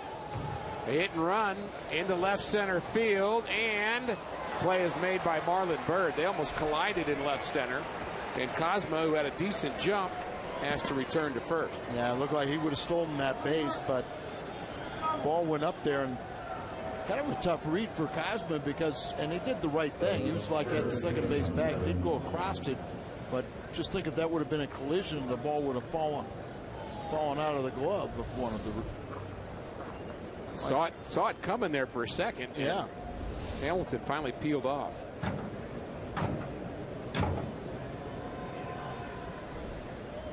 So now it's Mark Reynolds. His second opportunity. Struck out against Diaz, as did 4 other guys.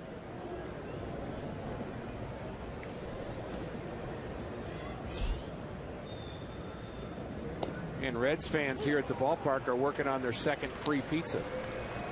We mentioned 11 strikeouts. You get a free pizza. They got it last night. They've got it tonight. And I'm guessing if there's 22 by the time this game is over, you get 2 pizzas. I can't confirm that, though.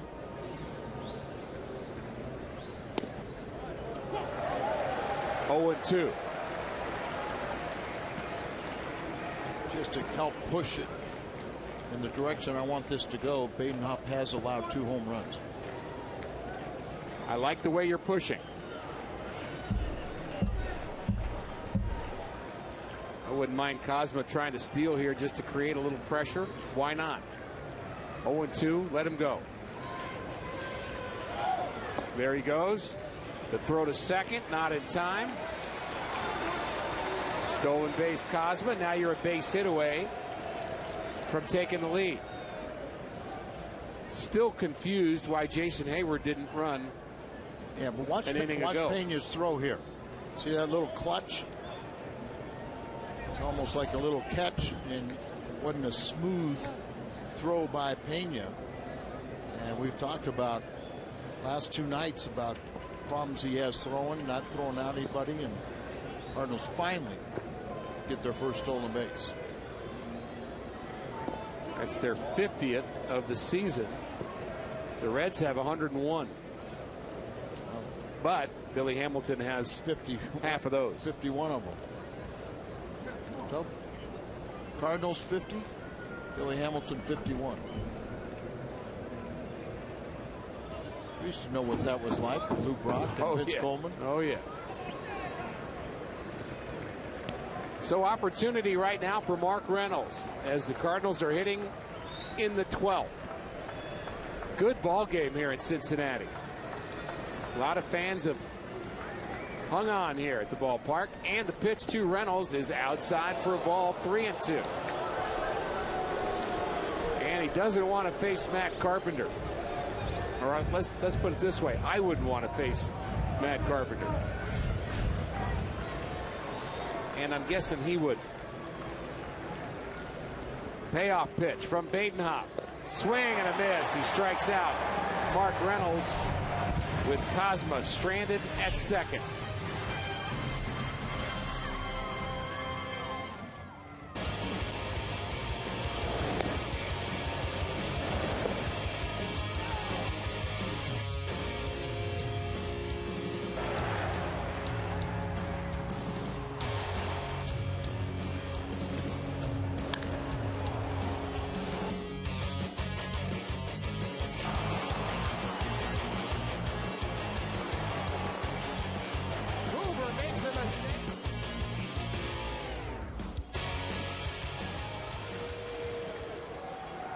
Love that video footage from Mr. Red to Matt Carpenter's game-tying home run in the 8th inning. Seth Maness goes to work in the bottom of the 12th, facing Joey Votto, Todd Frazier, and Jay Bruce. Will not be easy. They all have little success against Seth, too.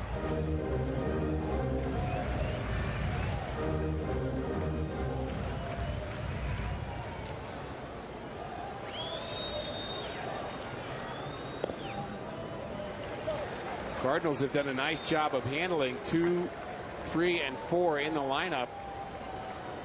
Just 1 for 13. But a leadoff walk to Joey Votto.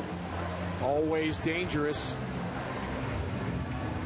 His 3rd walk of the night, and walks in extra innings spell a lot of trouble. Leadoff walks brings up Frazier. He's 4 for 8 against Maness with a home run. But Seth, you know, is the double play specialist, and he needs one right now. Frazier, ground ball right side. Wong to Peralta. On to first, and Maness practices his specialty. 4-6-3. More frustration for the part of the order, but still got Jay Bruce. Ground ball, sure-handed right there to Wong. A little shovel pass to Peralta. and they throw out Frazier by plenty. Frazier was very frustrated when he made an out in the 9th inning. I can only imagine that that frustration has escalated for him. Remember I told you before the game, I was asking about, have you recharged the battery? Well, a game like this, right? He's back looking for a little relief. Still got Bruce, and Jay's 1 for 3 with a home run against Manus. Manus being careful with Bruce. Seth normally doesn't walk a lot of hitters. He's working quickly. The 3-0 is outside for a ball. So a 4-pitch walk, and I'm not sure he wanted anything to do with Jay Bruce in that at-bat. He'd rather contend with Marlon Byrd. Marlon Byrd is 2 for 4 with a home run against Seth Manus, but you keep giving me bad numbers, Al. Well, so far it's worked out all right. He's walked the lefties, gets the ground balls from the righties. Seth Manus trying to send us to the 13th. The Cardinals now with just Tony Cruz available on their bench. The Reds still have Barnhart and DeJesus. You kind of look at this game and you say it's Seth Manus as long as it goes. You know, you got Choate is the only reliever left, and not to say Choate isn't capable, but you know, normally he's your left-handed specialist. Not somebody that you like to go too deep with. Ground ball. Left side, Peralta gets the lead runner, and Manus gets that ground ball again. On to the 13th. Onward ho! For Brian Price and the Cincinnati Reds here tonight. Thursday he celebrated his 30th birthday. On July 20th, we recall from Louisville, where he had 18 games, 17 starts there with a 6-6 record, 4.05 ERA. The roster spot vacated by Manny Parra, who pitched earlier in this game when he was disabled with a sprained left elbow. So a double switch. Ivan DeJesus Jr. His father played for the Cardinals. I believe it was the 1985 season, in fact. No, remember, I'm told he's here at the ballpark. Had a chance to talk to Ivan Jr. Said his dad was here yesterday and is here at the ballpark again today. I know he played with the Cardinals. I just can't remember what year. You think of him as a Cub. Yeah. More than anything, but he did play 1 year with St. Louis. A gentleman. Very much so. We called him Pulpo, which is Spanish for octopus. Octopus, yeah. And I don't know why. That's what we called him. Because of his glove? Good hands? I don't know. Good hands, yeah. He had 2 of them, though. I don't know. No, didn't have 8 hands. Not that I recall. Matt Carpenter facing Axelrod. Carpenter, his 6th plate appearance. 1 for 3 with 2 walks. He has faced Axelrod 1 time. And he's 0 for 1. Lined out. So both teams down to their backup catcher only. Cruz and Barnhart.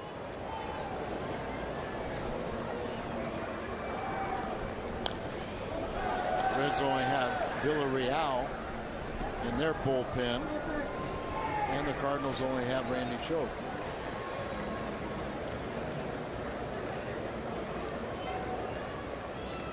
So 1 bench player and 1 pitcher.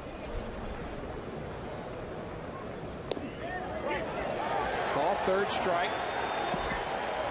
Gets Matt Carpenter another strikeout. Well, how'd we get to this place? Well, it started with Pena doubling into the left field corner. That gave the Reds a 2-0 lead. That came in the 3rd inning. An inning later, Frazier ground ball to short. A run scores there, and it's 3-0 Cincinnati. Then it's Randall Grichuk in the 6th inning, hitting one off the top of the wall. Cardinals scored 2 runs in that 6th inning. And Matt Carpenter a bit later, with his 15th home run, tied it That came in the 8th. And 3-3. Long with the left. Back goes to Jesus, and it's gone. Randall Grichuk has given the Cardinals the lead in the 13th. Home run number 13 in the 13th.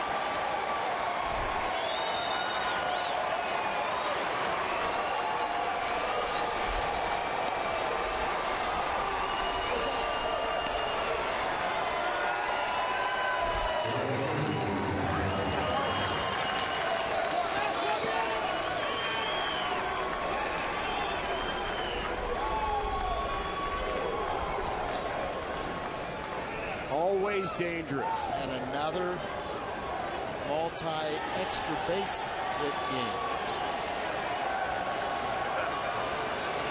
The baseball is thrown all the way back into the infield. That's good. Grichuk will take it. His 13th home run. 40 RBIs now. Ground ball to short. Chris Conroy, by the way, went and got that baseball. And he's off the bag. Votto can't hang on. He's going to ask Brian Price to check this. He thinks he was on the bag.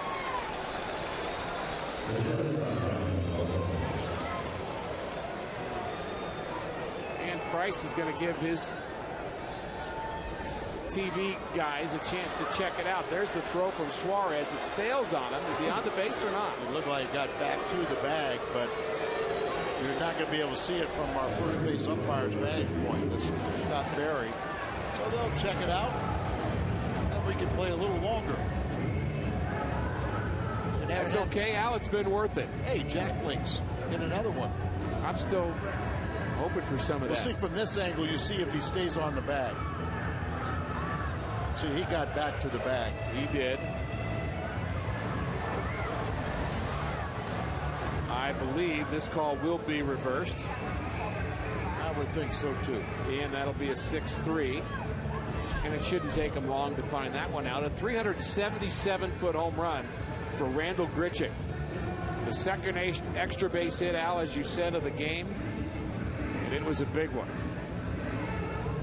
Home run number 13, RBI number 40, and for people that do not yet know the name Randall Grichuk, in Major League Baseball, it's a name you're going to want to know.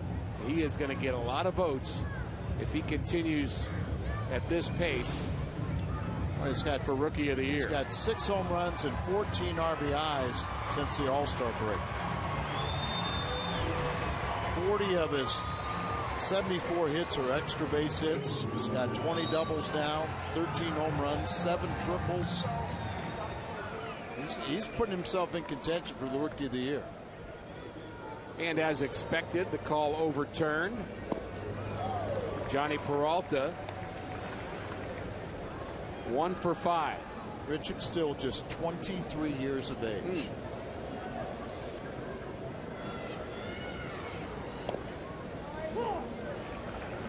0-2 on Peralta.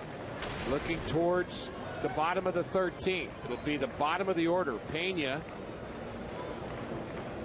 Suarez, and DeJesus.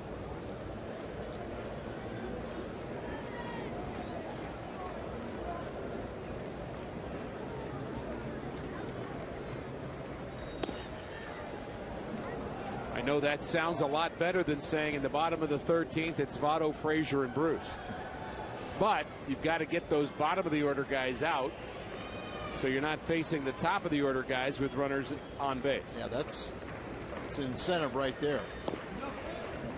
Get the guys out at the bottom of the order. You don't have to turn the batting order over to the guys that get paid the big money to drive them in. Grichuk will turn 24 on August 13th. Hard hit to right, but right at Jay Bruce, who catches it. The Reds head towards the dugout for the bottom of the 13th. Cardinals will take a lead into the bottom half thanks to Randall Grichuk. His home run to left. And it's 4-3 St. Louis.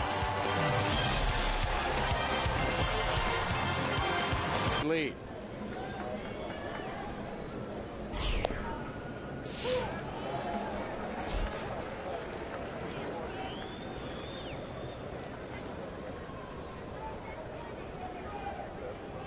Seth Maness trying to close it out. 0-2 on Brian Pena. Seth looking for his probably be the win here, but a big win for the entire ball club.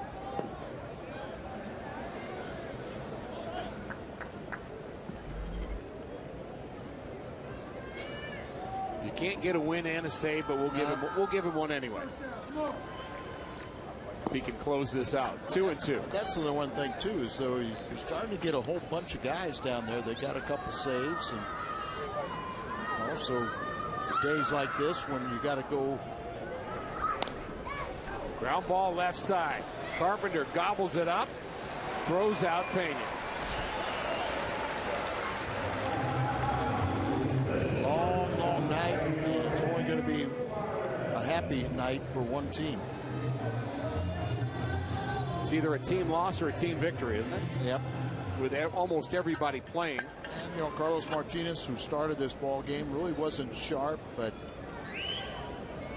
gave up 3 runs, only 1 were earned. But the bullpen has done a phenomenal job. I think your point about having multiple guys in the bullpen for St. Louis who have saves and have experience closing out games is only going to help down the stretch. 8 shutout innings for the bullpen if Maness can get through this inning with the next 2 outs.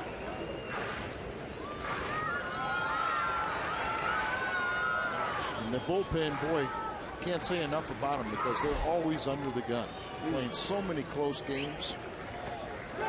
Check swing, didn't go.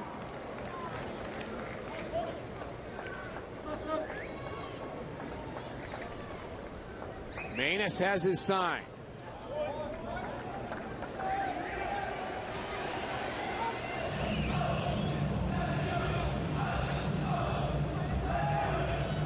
Jesus Jr. on deck trying to get smart. Look, you see he's in your pitcher. He's trying to get a good look at what his deliveries look like behind home plate. 3-2 count. Broken bat, it hits Maness, but he still catches the baseball. How did he do that? That ball hit him in the foot. The bat, excuse me, hit him in the foot. Then he caught the ball and threw out Suarez. Let's hope he's okay. There's Conroy out there, and he's kind of limping a little bit, but there's something to where he got the attention.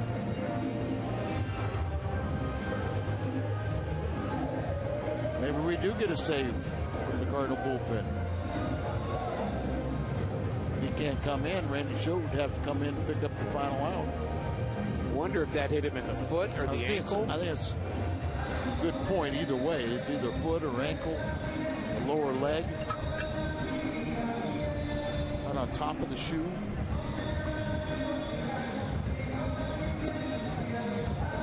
I'm sure it's still probably throbbing a bit. He's just trying to see if he can pitch with it.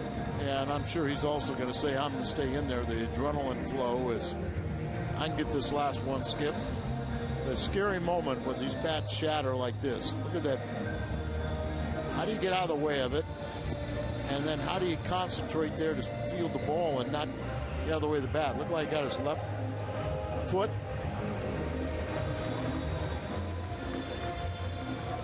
Right at the toe, right? His focus never came off the baseball either. I mean, he saw it clearly with his peripheral vision that bat was flying at him. And scary moment. Thankful Seth is still in the game and okay. Maybe sore, but get the final out. Able to pitch. And it's Ivan DeJesus Jr. First pitch grounded to the right side. And Reynolds is going to take it himself. The Cardinals, a hard-fought victory in 13. And our Budweiser player of the game, Al, is Randall Grichuk with a home run in the 13th. Yeah, 2 big RBIs, including the game winner. But you know the old saying, you're going to lose quick, but you'll stay all night for a victory, and that's what the Cardinals did, and a key victory tonight. As you said, a terrific job by the Cardinals bullpen. Maness picks up the win, and the Cardinals do it with the long ball.